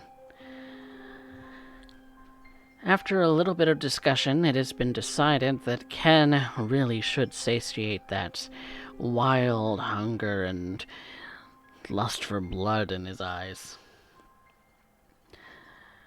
And so Malice has taken it upon himself to escort Ken out into the domain to see if they can't win a little prize for Ken's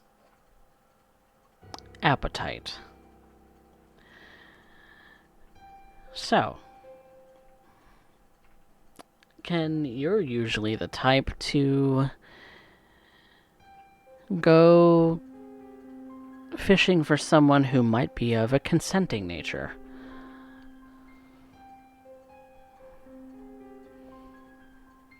Yes. So how do you plan on going about doing that, Mr. Hungry?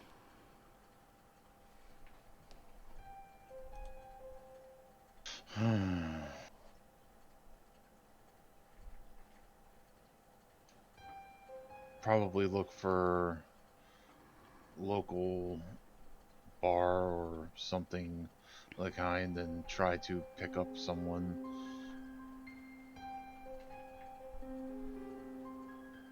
And you know that your beast is itching at the back of your throat relentlessly, almost impatiently, at the thought of just asking for someone for their blood.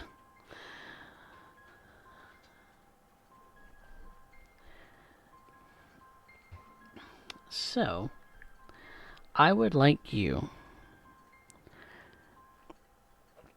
to make me your feeding roll.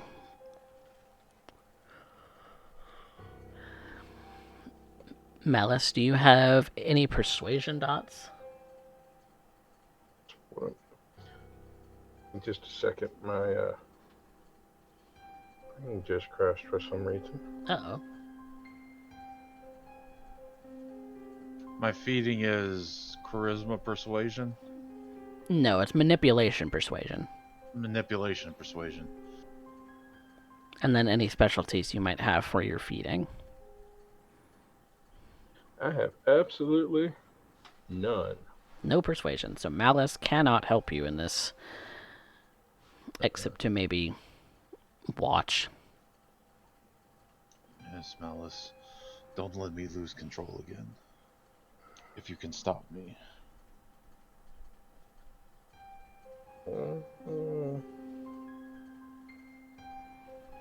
So, Ken,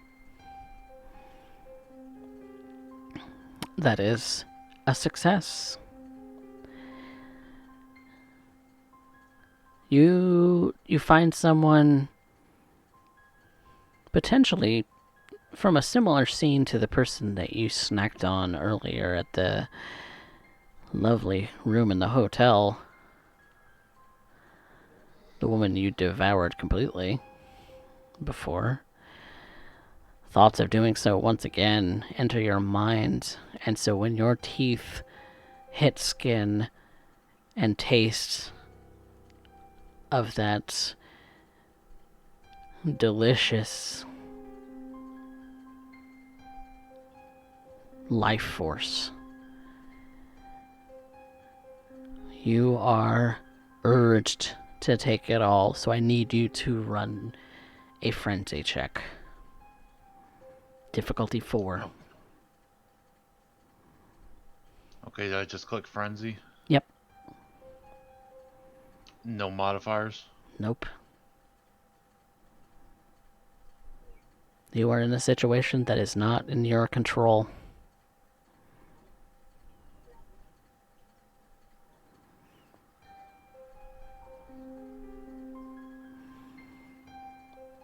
As soon as your teeth hit that flesh and your tongue tastes that delicious red liquid, your teeth sink deeper. You want that vein to flood in your mouth. And so you sink your teeth deeper and deeper into the neck of this individual, and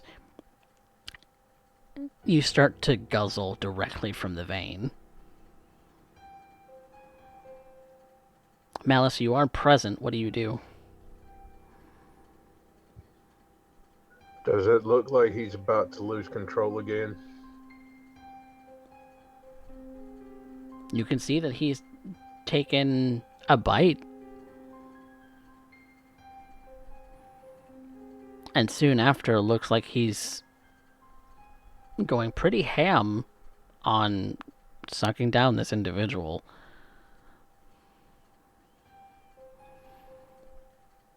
Ken, you are able to slake 2 hunger, but you still are not released from your frenzy yet, unless you spend willpower. I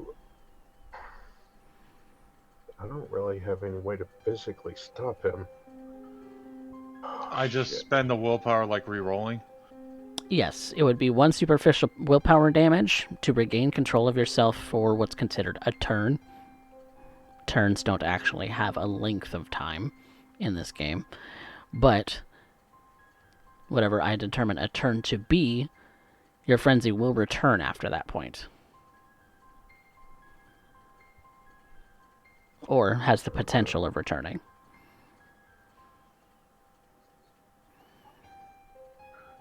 I'm running low on willpower. I do the same thing to Ken that I did to the guard. Which is We'll rush into him to see if I can separate him. you can certainly try. All right. I'm going to rouse for that. Okay. Ken, are you spending willpower, or are you going to try and have Malice remove you from this person first?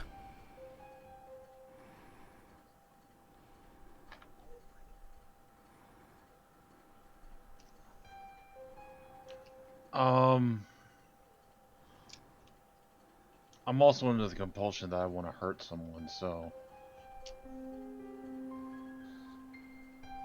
I don't think my beast would let me. I think I'd be too into it. So let's see if Malice can break me out of it. If not, that might free me up enough to think about doing it. Okay. Then I would like you to resist Malice's attempt with your own stamina athletics. I'm at 3 hunger now.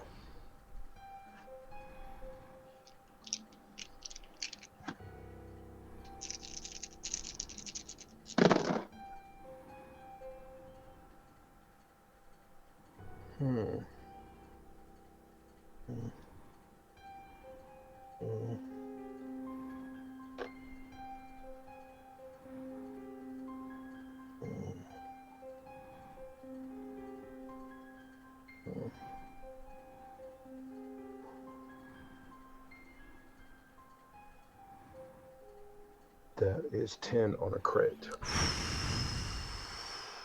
My dude. Do you just straight up drop kick me off this lady? Yes. It was more of a bull rush shoulder into you. Yeah, he just full on shoulder checks you like there was no tomorrow. Which, with 10 successes, Malice, I'm gonna say that even though there is no messy crit on that, you bull rush right into Ken.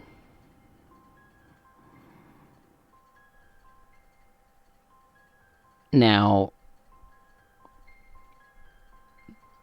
he goes flying into the wall. You full on, like, juggernauted him. And he goes flying into the wall. But as soon as you hit him, this woman that he's got his teeth sunk into, that bite is like ripped out of her neck. His jaws had been clenched around it. She's got a chunk of her neck bitten out. Do I have any way of fixing that? Roll me an intelligence medicine. 4.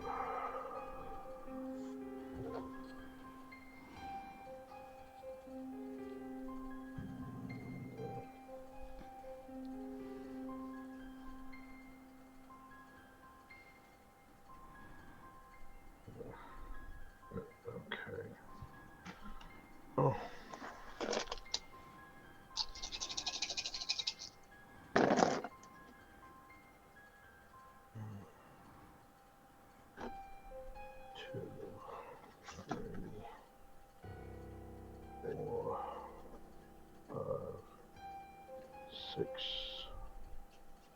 That is 7 successes. You've always been quick to act in the medical field. For as long as you've been performing this job, And knowing the severity of the kinds of damage that not only your clan tends to do to those whom they bite into, but other clans as well. The bite force of a vampire can be catastrophic. And looking at the wound on this woman, she is going to bleed out if you don't do something. She's choking and suffocating on her own blood right now.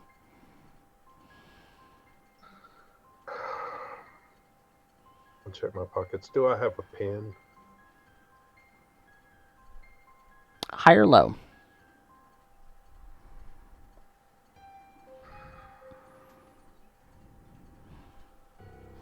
Oh.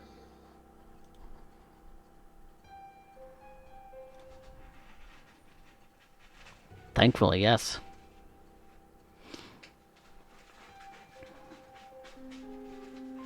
All right.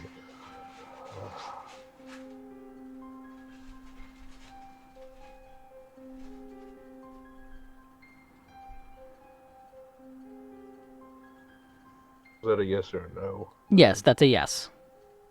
Okay. All right. Well, first things first, she's choking on her own blood. This is going to hurt. I'm going to take the pin and jab it into her throat. I'm going to pierce the trachea, move that so that she has an airway to breathe, and then try and find something to see if I can repair the wound where she's leaking. If nothing more than just sticking her own fingers into the It's wound. a pretty big wound, and it's right up against her vein, and she's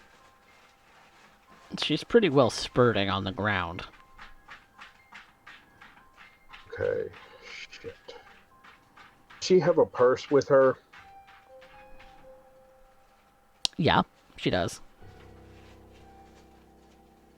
If you're looking for I like want to keys look or through something, her yeah. purse. No, I'm not looking for keys. I am looking for tampons or other feminine hygiene products. Yeah, there is. Okay. I will take that and stuff that into the wound to get it to stop the bleeding. She still has the other side with which to get blood flow to and from her head.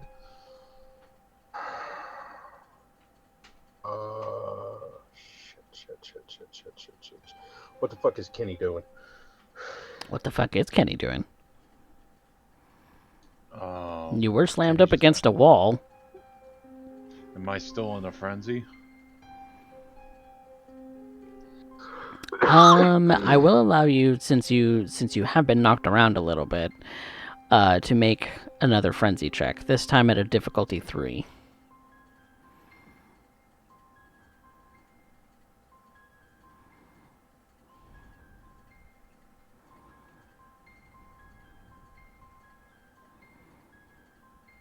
Success.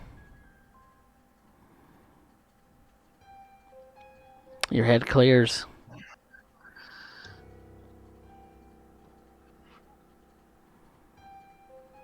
But you do see a woman who is basically bleeding out on the ground as a result of your handiwork again, Mr. Tanaka. No, not again. Not again. I'll just rush over and I'll try to apply pressure and do whatever Malice tells me to do.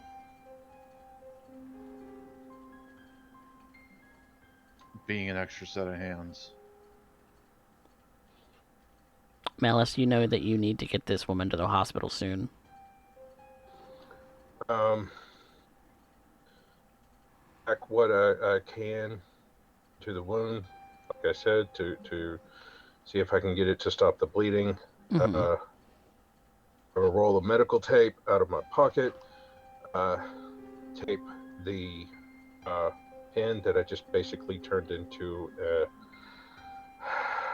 a tracheal tube, and the tampon into place to try and give a little compression without closing off the other carotid.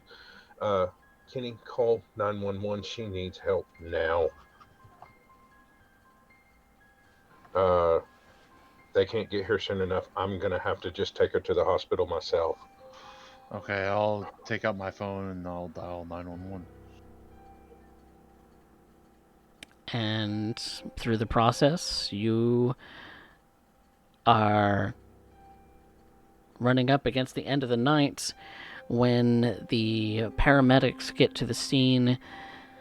They take the officers that come to the scene as well, ask you for your statements. And by the end of that whole process, she's wheeled off to go get care, and the two of you are left with mere hours left in the night.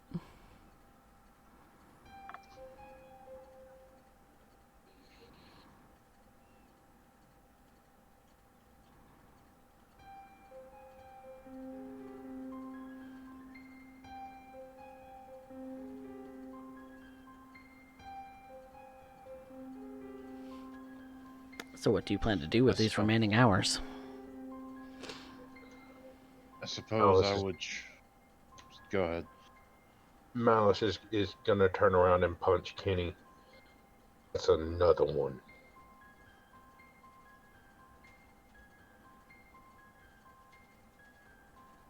Oh, damn it.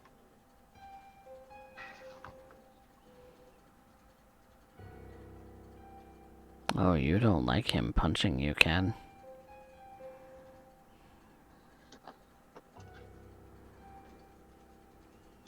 This one wasn't my fault. I stopped when I was getting hungry. That Tremere bastard fucking made me this way. If that woman didn't show up, we would have been in and out and never been seen. Now we gotta find her. I don't blame you entirely. I don't know what he did to you, but I know he did something to you and Willow. I had to tell him she was attacked, and I just happened to be a doctor, doing the best I could to save her before she died on the street. I don't know what you told the cops, but I hope it wasn't too dissimilar. I was just a passerby and helping out. Good Samaritan.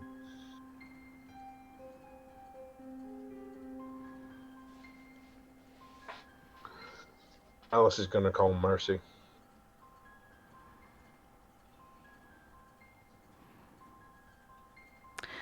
In the meantime, Dana's made a trip out into the rest of the domain to go and get in contact with Liv and Mercy herself.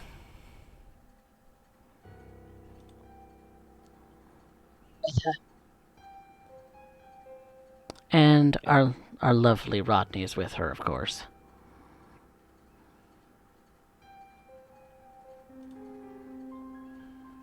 After picking up Liv and Mercy, I just double check I bring all the regular gear. Going back to, well, I guess you can call it old school. I'm smart enough to at least know when I'm outmatched and when to do something about it. So, after getting a few things prepped, some things I keep in the back of the car by default, stuff that's not too conspicuous, but, well, can't blame a girl for trying. I start driving them out, just keeping it under the speed limit, trying to end up getting to that abandoned little mini-mall. Fact of the matter is that while I don't expect things to go south, well, It's always been a chance. Liv So- has obviously taken the liberty of unpacking one of her deadlier weapons. Hopefully she's got a decent range, because I'm going to need her to end up here making sure the area is clear up above. Rodney's going to be looking around out there ways, probably here checking the outskirts of the building if they end up leaving any trace tracks. Maybe this Willow's still dripping. This gives us an indication, or maybe you can talk to the birds, or the bees, or the squirrels, or whatever else. Speak to a dragon snapping turtle for all I care. Just get me that information. Mercy's here because I need somebody else at the wheel in case things go south. And it's that pair of eyes on the outside never hurts. But Mercy's untested. Know what Liv's capable of. Can assume a few things about Rodney. Mercy's the unknown factor here, and that makes me just a little bit nervous. But I'll drive out there as quickly as possible, unless Rodney has something snarky to say. I try and keep the plan simple.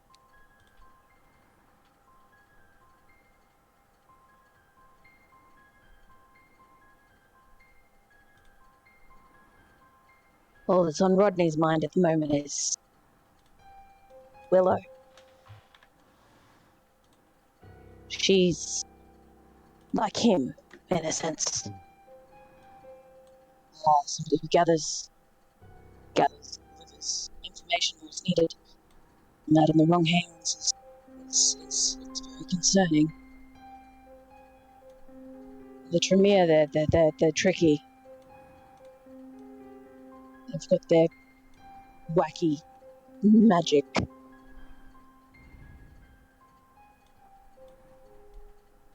Who knows what's happened to her?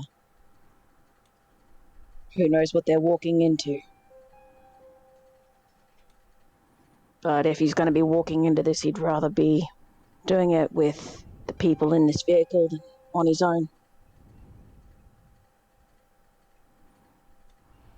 He kind of rocks in the seat as they're driving.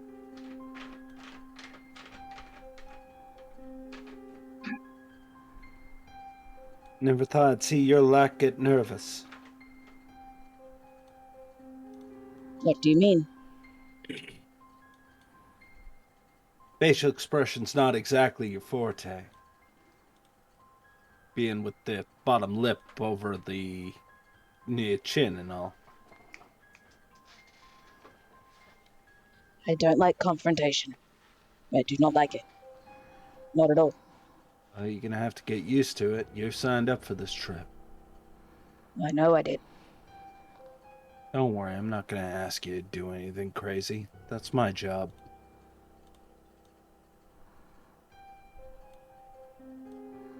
Okay.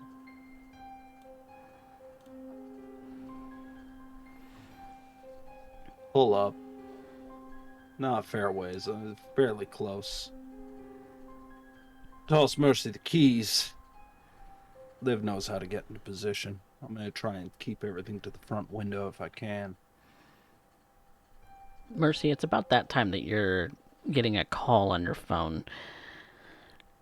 It's been a couple hours since Malice and Ken went off to God knows where. And you're here outside this mall.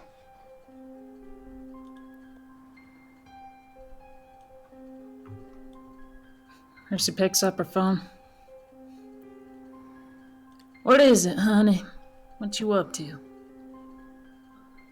Hey sis, you got any way to get a hold of Spencer?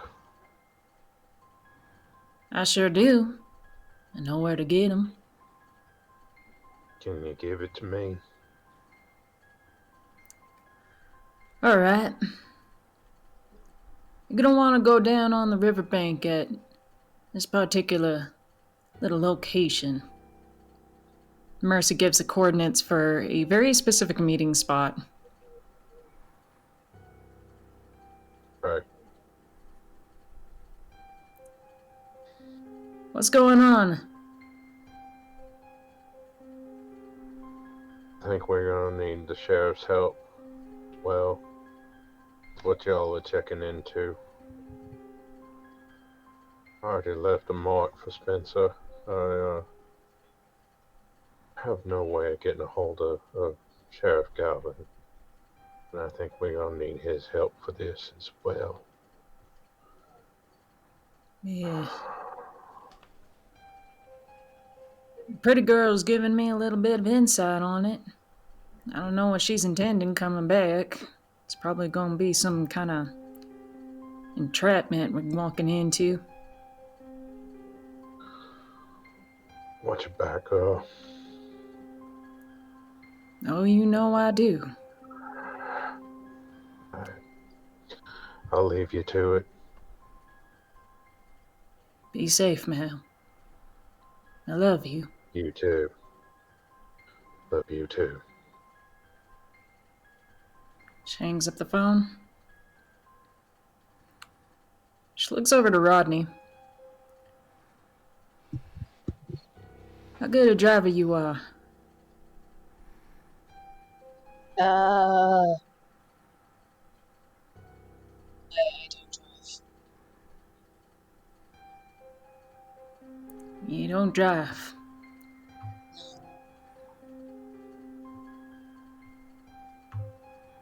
Then I suppose it's on me. Alright. If you don't mind, Dana, I'm gonna come in too. Just don't expect me to be any variety of quick.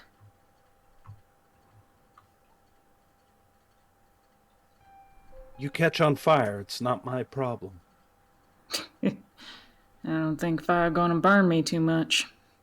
And she pockets the keys. She says this as she pops open the trunk, and all you hear is a little bit of duct tape at that point. When she closes it, though, what you see is a road flare literally hit duct tape to the side of a plastic jerry can. Don't like that. That does not look good. Is that a Molotov? Molotov requires me to end up using a bottle of bourbon. Why would I be wasting good booze? Harder to control, and you need to end up getting over the idea of, well, lighting it and holding a fire. This, just one strike of the cap, and it's already up.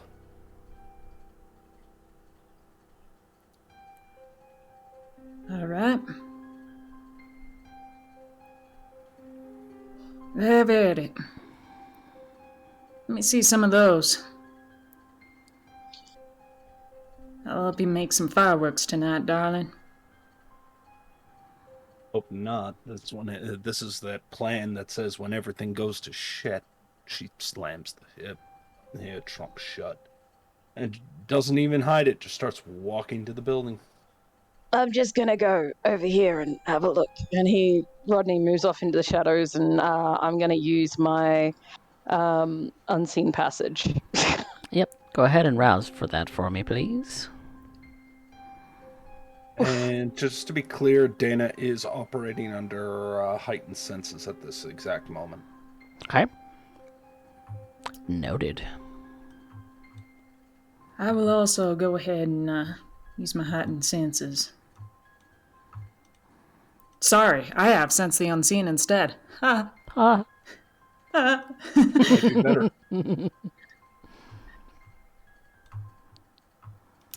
Wits, discipline, plonk, incident.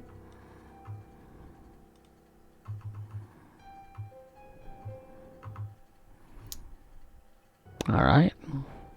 Noted. So, it's the both of you, Dana and Mercy, walking into this place? Yeah. In the front of the building? Keeping an eye out. Right. Wherever they ended up saying. They gave us a detailed description when we left. I would make sure to hand-live the keys, considering she seems to be more the range type. All right. So Liv has the keys to the car. And so Dana and Mercy are walking up to this loading dock where the two previous had entered earlier. Dana with a jerry can and a road flare in her hand. More specifically, road flare is taped to the side of the Jerry jerry can. So if you spark that, it takes only a few seconds for it to melt through the plastic, and well, and then light the up. fun starts. Yep. What do you intend to do? My intention is to just walk inside. If place is abandoned, and if people have been coming in and out, probably means that the door's already unlocked. If not, well, I'll figure it out. You see that the loading doors are closed. And there is a window off to the side. You look inside and it's dark. Aside from the loading doors and the one entrance there, you see that with your heightened senses that there you see the outline of a door on the other side, probably where loading into the mall goes through from this loading bay. You see very little on the inside. Some abandoned crates, company markings you're not familiar with. I'm gonna make my way inside. Window, if that's the only option. Yep, the window is surprisingly unlocked.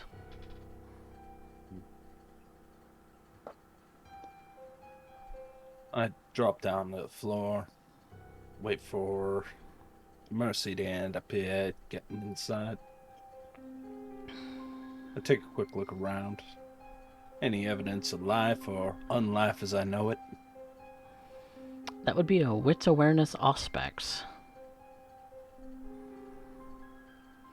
For both of you, if you're both looking around. Sure thing.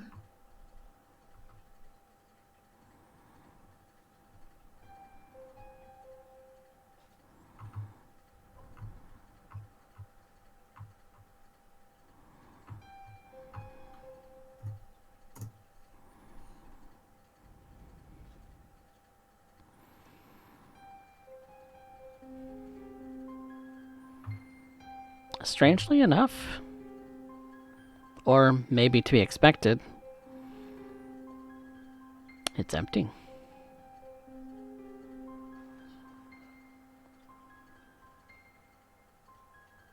I'm doing a quick room check. I unscrew the cap of the road flare and keep it ready to go at a moment's notice. Ever so often glance towards Mercy to confirm she's still there. And if I'm satisfied that the room's cleared, that the building's empty, then I'm gonna have to start looking for clues while Rodney ends up checking in from the outside. Just like to make a note that Rodney is looking around the outside of the building, keeping hidden. Until my internet comes back, I won't be able to use Roll20, by the way. That's fine. If I need you to make rolls, I will make rolls for you. Thank you.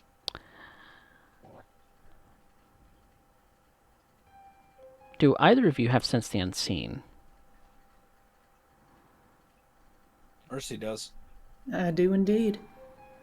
I would like you to roll that for me, please.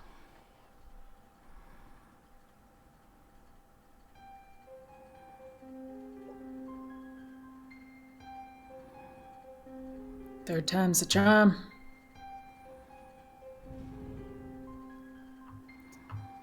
I'll go ahead and do a little bit of willpower on that, considering Miss Reen is looking so hard as well.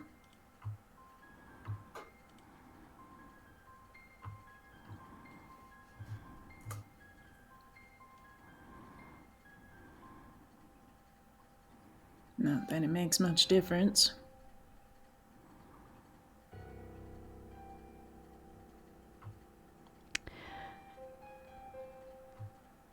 You catch it in the corner of your eye.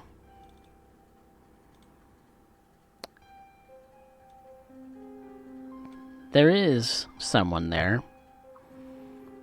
And the only reason you picked it up was because you heard the light scuffing of his boot on the concrete floor.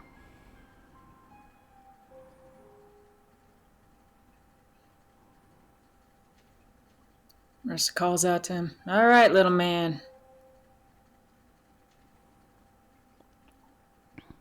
I see you.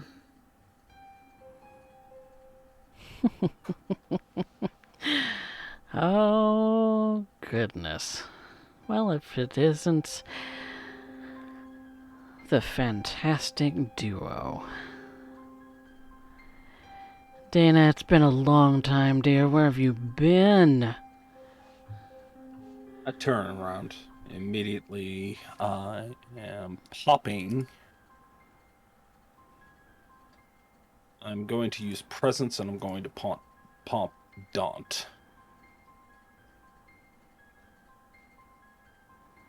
As I'm holding on to this jerry can. Holding on to the cap lid. Ready to strike. Trevor. Dana. Oh, you know, here and there. How are you? Where's the bitch? What bitch? I start to slowly rub the cap against the lid, threatening to ignite, making it very clear I have absolutely no time for bullshit. Also trying to end up hiding the fact that stop the coterie from asking too many questions. So that is a charisma intimidation with Daunt. With the Daunt, so please, dice, don't fail me now.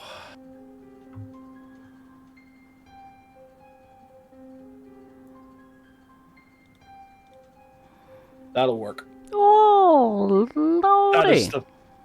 Wow. 1, 2, 3, That's 8. 4, 5, 6. Yeah, I'm just keeping my dice tool 6 and 3 failures. Wow, that actually brings me almost back up to 50-50 again.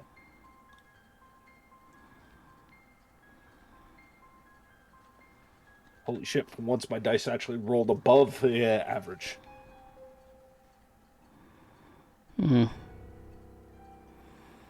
No need to get hasty. My time's limited. I can see that. Willow, where? I honestly don't know who you're talking about. At this point, Mercy walks up to Trevor, and I'm going to attempt to grapple him.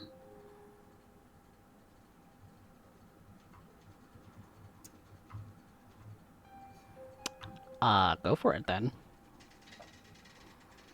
Okay.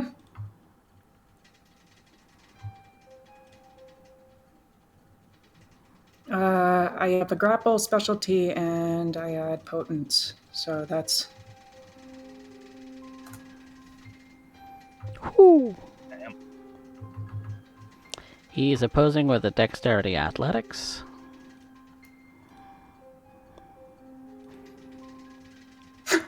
No, he isn't. I think we can drag him right to pinned at this point. Okay, Yeah. So Mercy grabs him back and just walks up. Serious as hell. No, and absolutely no expression. Just grabs him by the neck and slams him into the ground. And the actual pavement cracks when she does this. God. You're gonna shut the hell up with the stupid ass remarks. You're gonna tell us what we need to know. Jesus. If you don't, we will light you up. Watch the face. Your face gonna be mutilated if you don't start talking the way we need you to, boy. I can be civil. Problem is that we've gone past civility here, Trevor.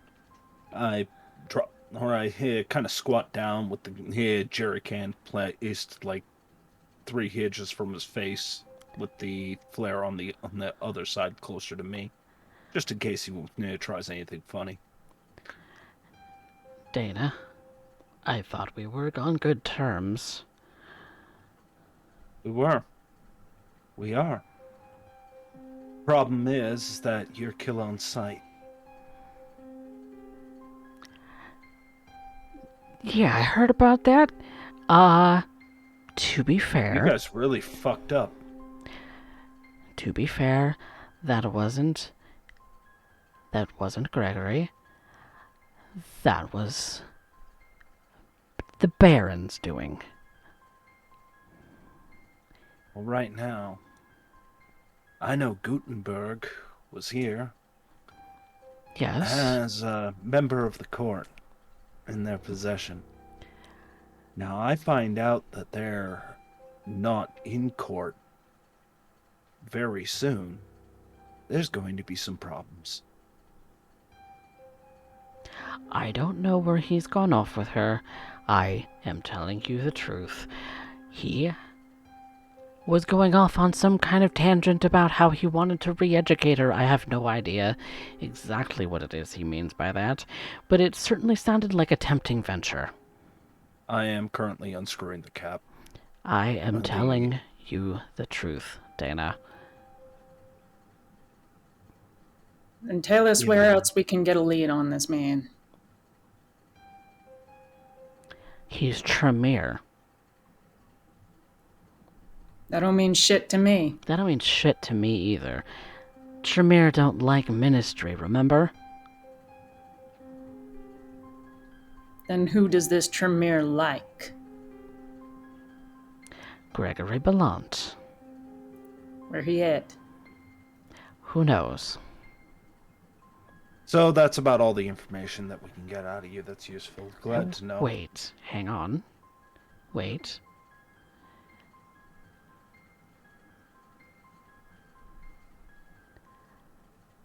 Cameron was here, by the way.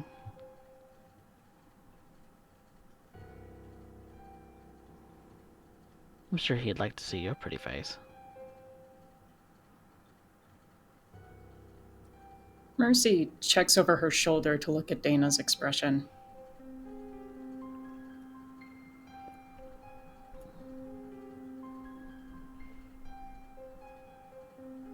I'm going to make a roll. This is more just me to figure out if she's holding it together. Okay. It's not frenzy or anything. It's just to see if... Some kind of composure roll. Yeah. How well she's hiding. She isn't. Wait, you're taking an automatic wits insight on that? I mean, you can contest it, Mercy, if you want. Do his average. Do his average. The His average average. person. All right, sure. It's why I typically don't ask for on my own games for anything less than difficulty 3. Wow. So Yeah, this is a normal situation. well, you're the aggressor here, so Yeah, you meets and beats. technically win.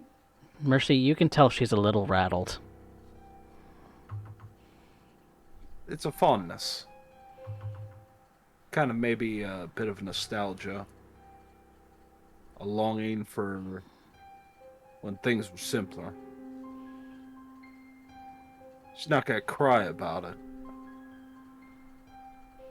it. There's this seething inside her, and if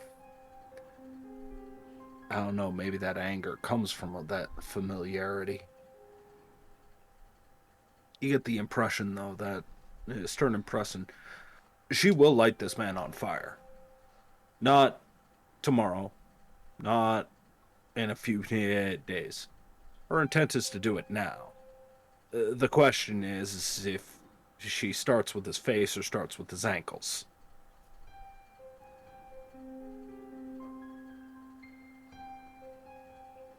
Not because she hates him particularly, more so that she wants to send a message.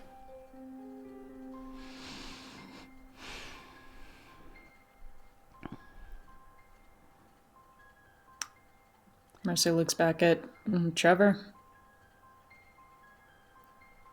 Continuing business. He just smiles at you, Dana. Rebel through and through, aren't you?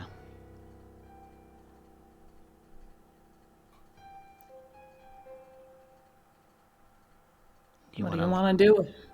You want to light me up like I'm kindling. Can't blame you. I'd light me up too.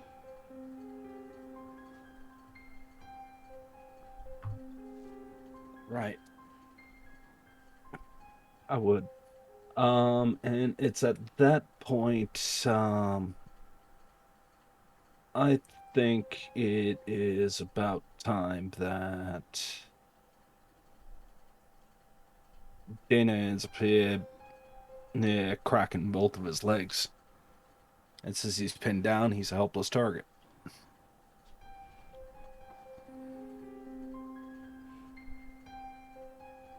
He's gonna end up stomping on his heel and pop the bone right out.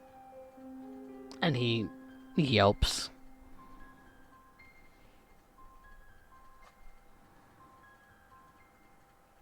Now, with that being said,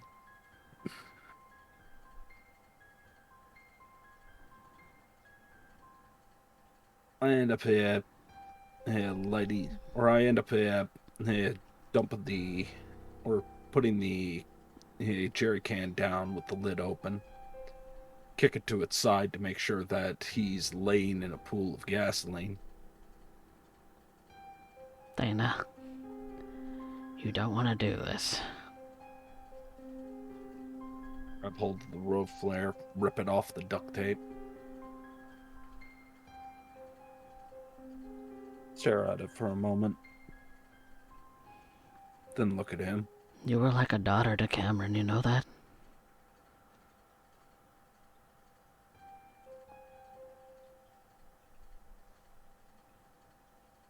Where is he?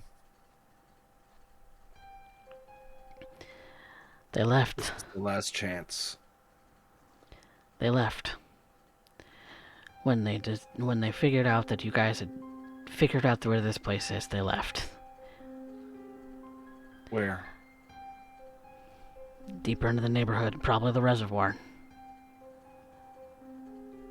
Zula's domain. Or turf. You know, whatever anybody calls it these days.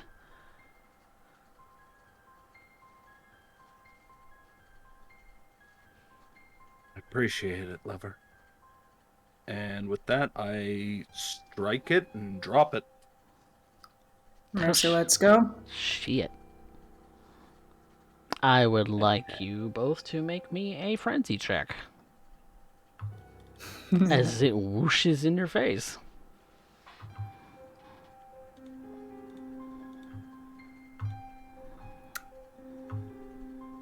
At what difficulty? That would be 3, I believe. 3. Standard. Yep.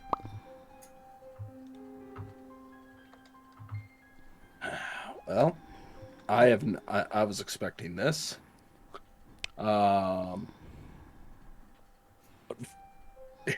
Unfortunately, I don't think he has a get out of jail free card on this one. Without the frenzy, it's a problem. Oh yeah, he's doing his best to get up and get away from it. Broken legs or not.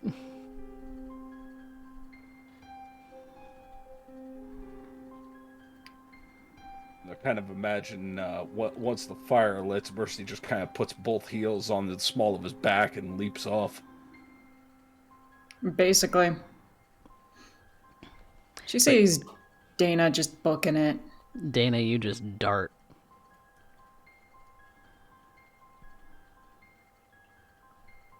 Mercy looks back at the burning kindred, watches him scream and suffer for a moment.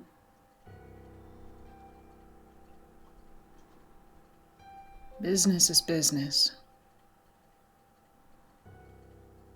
And they broke the law of this land.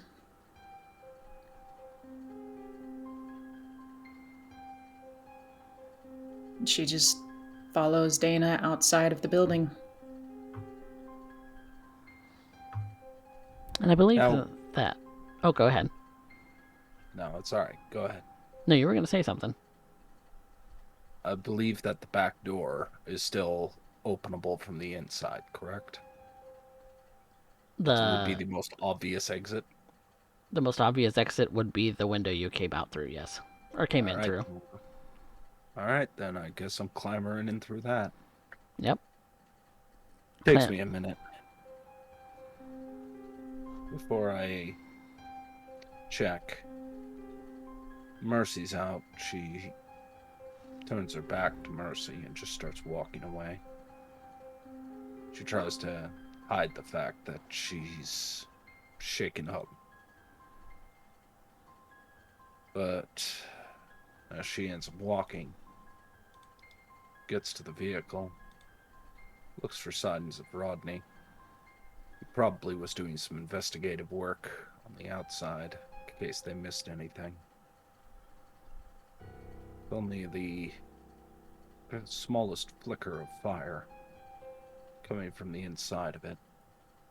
This place will be rubble in minutes. But this is the first shot. Old calling cards.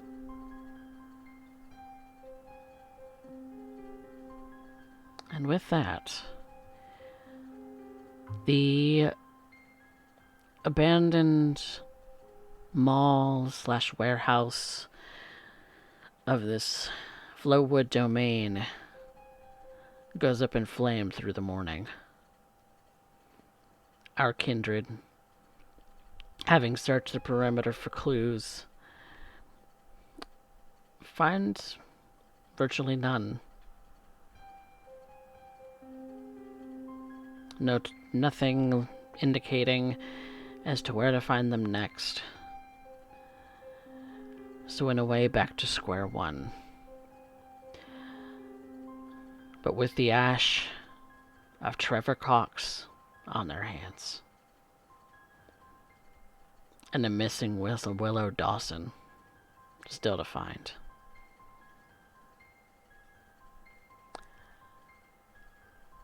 And that concludes episode 9. As the day comes and these kindred sleep.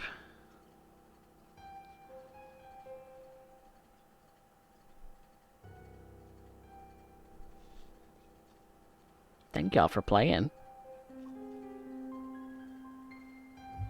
I thank you. Thanks for dropping by, Specs. Yes! Thank you very much to Spectre Deflector for for yes. Spectre was able to make a guest appearance for tonight's session. We love to have them, so you're welcome to come anytime you like, Spectre. You are always welcome here. Not gonna lie, I've missed Mercy. I've missed her so much. very I'm much. glad to meet Mercy. Oh, she's the coterie grandma. That's basically what she is. Mm-hmm. Coffee, what is it with Jackson and me wanting to play old women? I have no idea. That's you. I don't know either. But yes, thank you everyone for coming by and watching as we tell the tale of these fine kindred. I don't believe anyone has convictions that they've broken. Nobody has stains they need to I account. just set a man on fire. That is true. You set a kindred on fire. And again, no. The guilty shall Was he a suffer. man? It's true. Civility is the highest virtue, is what I would have broken. Mm-hmm. But that's counteracted by obey authority, and courage is the highest virtue. But was he a man? Or kindred? You did He's run Texas away in barbecue fear now. out of frenzy.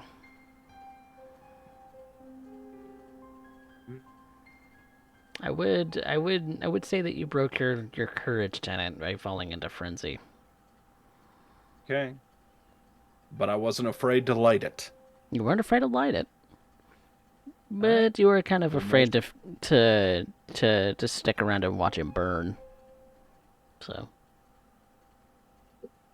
it's kind of a 50-50. Humanity pass.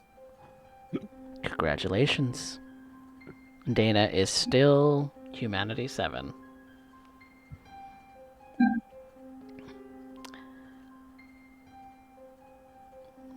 But that concludes that portion of that. We have some experience to dole out for these lovely kindred, so everybody gets one for coming today, Yeah. including Mercy. Coffee? No, Coffee, I have a question. Not neat. Since Mercy is, and I guess in this scenario, I am a guest player, Uh-huh. can I devote my one session experience to someone else in the coterie? Can I donate it?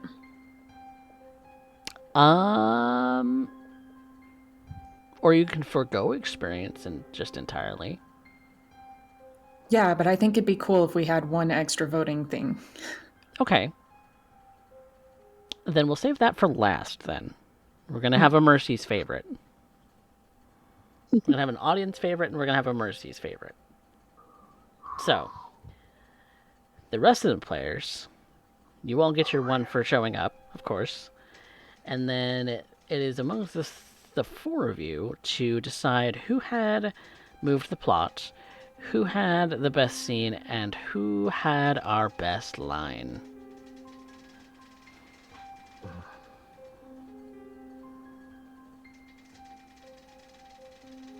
Plot be hard this week.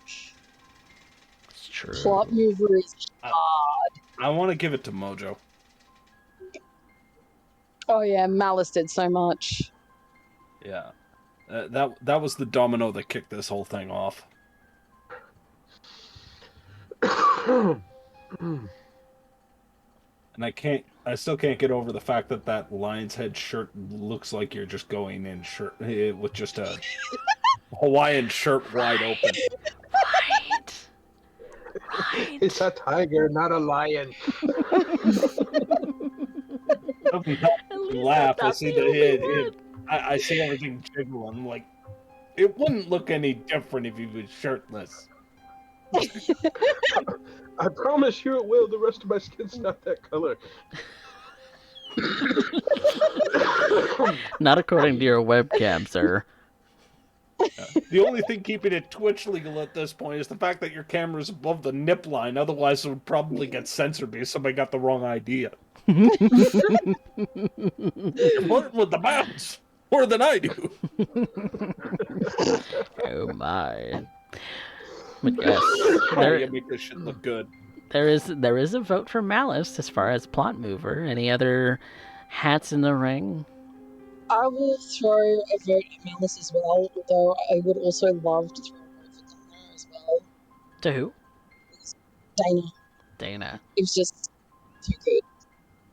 Like, that whole last scene was also pushing the plot further with all of Dana's shit, and it was just, yeah.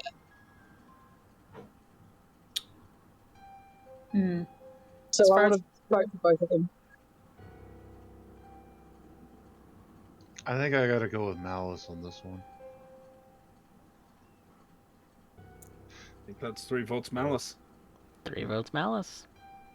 Because he kind of kicked everything off for everybody else. He drug Kenny along to do this. He Had to set have up Kenny the so he knew whole... where the fuck to go.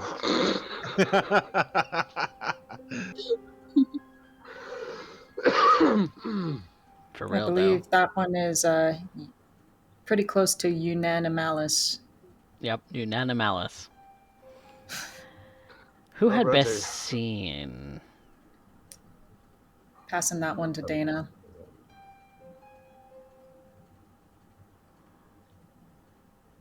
I agree. Yeah. For which scene? I gotta. That ending. She let that boy up like he was tissue paper.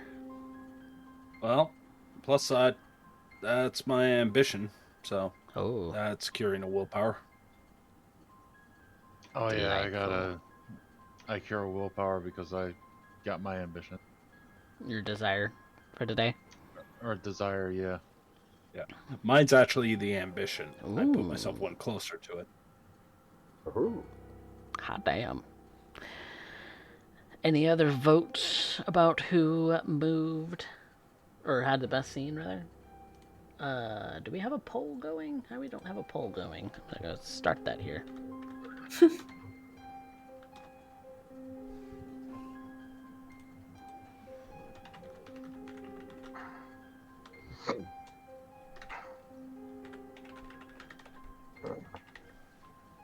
One of these days, I'm eventually going to get to eat someone without taking their head off.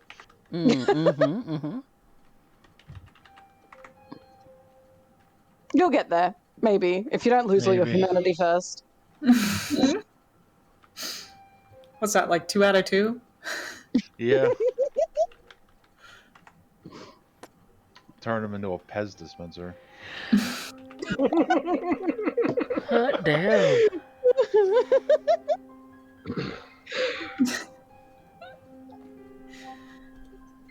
I need a picture of that now.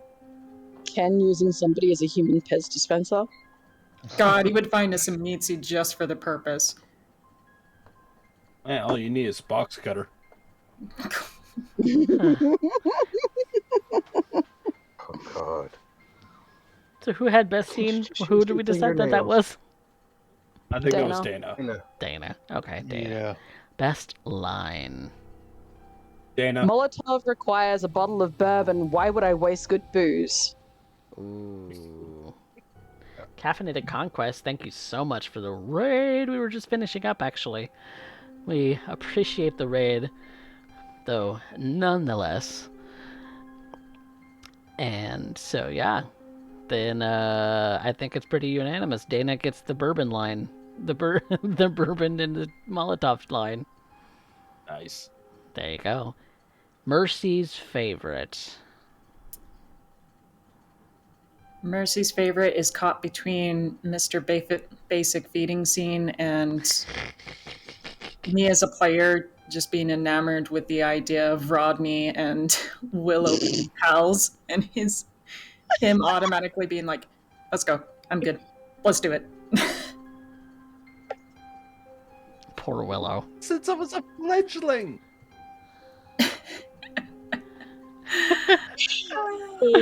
Oh, poor Willow got bummed. Poor Willow Oh. got bummed. Congratulations. How's it feel to be a plot device now? Yeah, Specs. That happens Derek. every time Spectre comes here. What are you talking about? Truly, truly, I had another line. I had another line that I really loved, and it was just Willow going, "Well, now this is a problem." I was like, "No, you don't say, Willow. You don't say." It's all on you now, buckaroos. He just leaves. Poor girl got stolen by an Anarch Tremere. Oh, yes, she did. Yes, Caffeinated Conquest, you all are going to have to go watch the VOD. But All right. please, everybody, vote in that poll, because I want to be able to tell you who our favorite of the night is from the audience. So, Doesn't matter who or why, just vote, please. just do Everybody. all of these Don't characters. make me bat my eyes. I'm terrible at it. All of these characters right here, Malice, Rodney, Dana, and Ken, are your lovely actors for today. So, please do so. But Uh, how um, how did we enjoy the session for today? I loved Said it. the shit was gonna hit the fan, but damn. Yeah. This is a Very CoffeeCat fascinating. game. What are you talking about? Did we get Mercy's favorite? Like, I know Yeah. it was a toss up. Yeah, it was kind of a toss up, but I'm gonna have to give it to Mr. BFS for the sole and intent purpose that we call him that for the rest of the campaign. Kenny, you're Mr. BFS. Please. This is it now. Basic feeding scene. Mm-hmm. It's okay. You're a Yeah. fledgling. It's fine. I pet your head. I'm so glad that tradition is continuing. Yes, basic feeding scene. Love it. Other, when Malice hit Kenny, said that's two, means that's another boon. Oh, Don't argue with the man. Kenny, you're racking them Nope. up, bud. Racking them up. This is why couples stay together for like 50 plus years. Right? Or eventually separate. I need to get away from this. I can't go any further in debt. Nope. This guy's It gonna run my doesn't life. matter. Malice will never forget, and if he knows you're alive, he will find you and you will pay. This man's gonna run He my has to life. bring Mercy with him to make sure it happens. Ken, a word of advice. Make sure that you never throw the Hakata favors. Yeah. Somebody should have No, told I us would that a never couple own. weeks ago. Yeah, I would never owe the favors. I mean, I don't know what you're talking about. It's just What are you talking I'm about? worried when Mojo finally gets an idea of how he can end up racking that in. oh yeah. Yep. Well, Time to put the Thinky Boy diaper on. I mean, hat on. yeah, that. It's got most of both. So you guys enjoyed the session tonight? Hell yeah. I loved it. Good. So glad Specs was here. I get so We worried Oh, feel your sometimes. face. You guys are a great cast. Thank you so much for playing playing in your game, not my game. It is your game, Thank you for running. of course. It is our game. Can we stop with the arguing of semantics, please? Ah, yes. And just You running guys around. getting all mushy on around me. Like, I ain't handling that. Nah, Derek's too much of a grizzled old man for this softy shit. Damn right. Well, I wanted a chance to run over Joseph. yeah. But then I wouldn't have any other way of actually letting him twist the knife on you more. Oh, I know. I just wanted to run him down. Survive. I was so close to going down there. Yeah, you were. I feel like Kenny that's where would've been Urian left there got a with lot of Willow. his. I feel like that's where Urian Doyle, aka Marius Calhoun, got a lot of his using cars as a weapon from. Is this freaking coterie using cars to run people over? There's the inspiration. No, there was. We'll say this. I'm finally glad for this scene for one distinctive reason. It gives a very strong point of difference between all the other characters I've played with you guys and Dana. Mm-hmm. Because Dana is very fucking drastic. She's very extreme in her actions to get the job done at all costs. Utterly ruthless. Goes after it, and even if she feels bad about it, woman on a mission, and yeah, she's Gotta ruin all of her friends in order to save her own skin. Yep. That last scene, I say she set shit on fire. That's her calling card. Just set that shit on fire. Historically, yes. Historically, yes. That's exactly it. Yep. She set the sheriff on fire once and he shrugged it off. Oh Lord. She's probably lucky to survive after that. Oh yeah, she's a lucky son of a gun. Dana cannot have anyone doubt at all what side she's on. Because that's a death sentence for her. The moment somebody Yeah, she doubts, can't the afford it. moment the prince doubts, she's donezo magunzo. Oh boy. She's This is walking a this is very why thin- he keeps telling her, "Don't disappoint me," because he'll be the one to While the strike her coterie down. doesn't know, Mercy has gotten a really big hint in that last scene. But the coterie doesn't know that she used to roll Anarch. And not like Kenny Boy who just happened to be there. She walked away from this shit first. So she knows what she's in the middle of. That I being imagine said, that Dana and Trevor had some history oh god, yeah. based on what that back and forth. Yeah, they had some history. Rodney I'm has assuming after that bi lover fine, there was history. Rodney has a little bit of an inkling that there is some history there between Dana and the Anarchs that she hasn't gone into because of just the sheer volume of information she has about them. Mm-hmm. Yeah, Like, that's what they're Ken was supposed picking to up on. be. The Anarchs are supposed to be really, really hard to get a nose in and find out exactly what's going on in there. But yet Dana seems to know so much about their ins and outs. And Rodney's like, well, hang on a second. How does she know so much? Well, we'll have to find out how much the coterie is willing to press her on it next time. And yeah, if I could get that roll every time it's like somebody's pressing on me, I am now posting don't and okay, do you want to press me on this? Go ahead. Aggravated will damage all around. Dana, you're the audience's favorite today. Yay! Well Thank deserved. you. Any expenditures amongst the coterie? Oh, I want to, but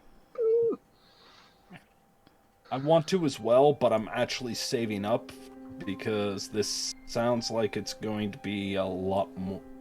It's going to be a different style of game. So depending on how much experience I get next week, I'm probably going to end up spending it. I'm not sure where, but I'm going to end up spending it. I'm seriously debating. I may have to get with you between now and then. There's potential that I could. Yep. I'm thinking if I do, I'll buy my first dot in fortitude. Ooh, fortitude. Fortitude's never a bad one to have. Nope. I'm finding it more and more to be one of my favorite disciplines. It's Fortitude so, is it's so great to be that guy who just can be like, okay, I curl around you, and I am now your turtle shell. It's fine. I'm actually considering if I just need one more experience, and I'm actually considering taking another dot in like Brawl Ooh, for Rodney. not bad. Because he did have that run in with the chick at the reservoir, and I feel like that's kind of something that he would start to work on is his physicality because they don't really have all that much. Like he needs to be able to defend himself. They're in the middle of a war now. Oh, you're getting a lot of background noise. Yeah, You know, but yeah, so this game is the kind of game that you guys want it to be. I love it. Yep. So, whatever it is that you guys want, do what you're gonna do. I just build the set. Well, if it's not Brawl, it's awareness. So Both of which would And be we happen to set pretty it on good. fire. Both of which would be good. But yeah. Well, that concludes everything for us here in the lovely world of darkness. Let's do a quick shout out for our good friend Macabre Derek. Derek, what you got coming up? Not this week since you're taking the week off, but next week. Yeah. Well, depending on how things go, as we're currently doing, or I'm doing a big transfer, and I may have lost some things that I need to end up getting back, so it's a little dicey. But hopefully, we'll get everything here up and running, ready for this Sunday for Edmonton by Night Blood Sands. A great and game. getting. Yeah, which you can find CoffeeCat Presents actually is a part of that game. So if you want to see the roles reversed here, turn the tables, so to speak, then there's the place to end up going. I also do a lot of commission work when it comes down to the illustrations. The cast illustrations that you've been seeing tonight are my work, so if you want to end up seeing more of it or how it's made, you drop on down every here Tuesday, Wednesday, Thursday. Which leaves Monday strangely open, which is where I get to talk vampire. I teach the game specifically about mechanics, psychology, and being able to end up figuring out how it is that the story is interweaved with the dice itself. If you want to end up learning more about the game, I suggest you pop on by. We might be a little slow to start here this week just because of hardware issues, but hopefully we'll get those settled soon enough. Back to your regularly scheduled broadcast. Anyone else got some fun things that they're doing this week?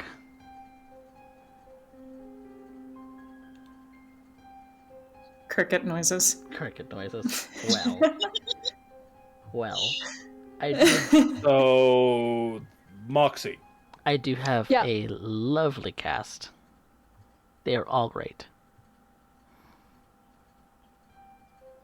We love you, Coffee. I love you too. I'm glad you guys like this game. I'm having fun, and if you guys are having fun, that's all that matters. Well, thank you to all of my viewers out there, and to Caffeinated Conquests once again for giving us a raid. We're gonna go and raid Matty Morix at the Hero Zone to continue on this tabletop RPG journey and see what it is he might be painting up this week, because I believe he's still working on some mini paintings. So, let's go and check out Maddie, and hope you all enjoy the rest of your evening. Say goodnight, everybody. Good night. Good night.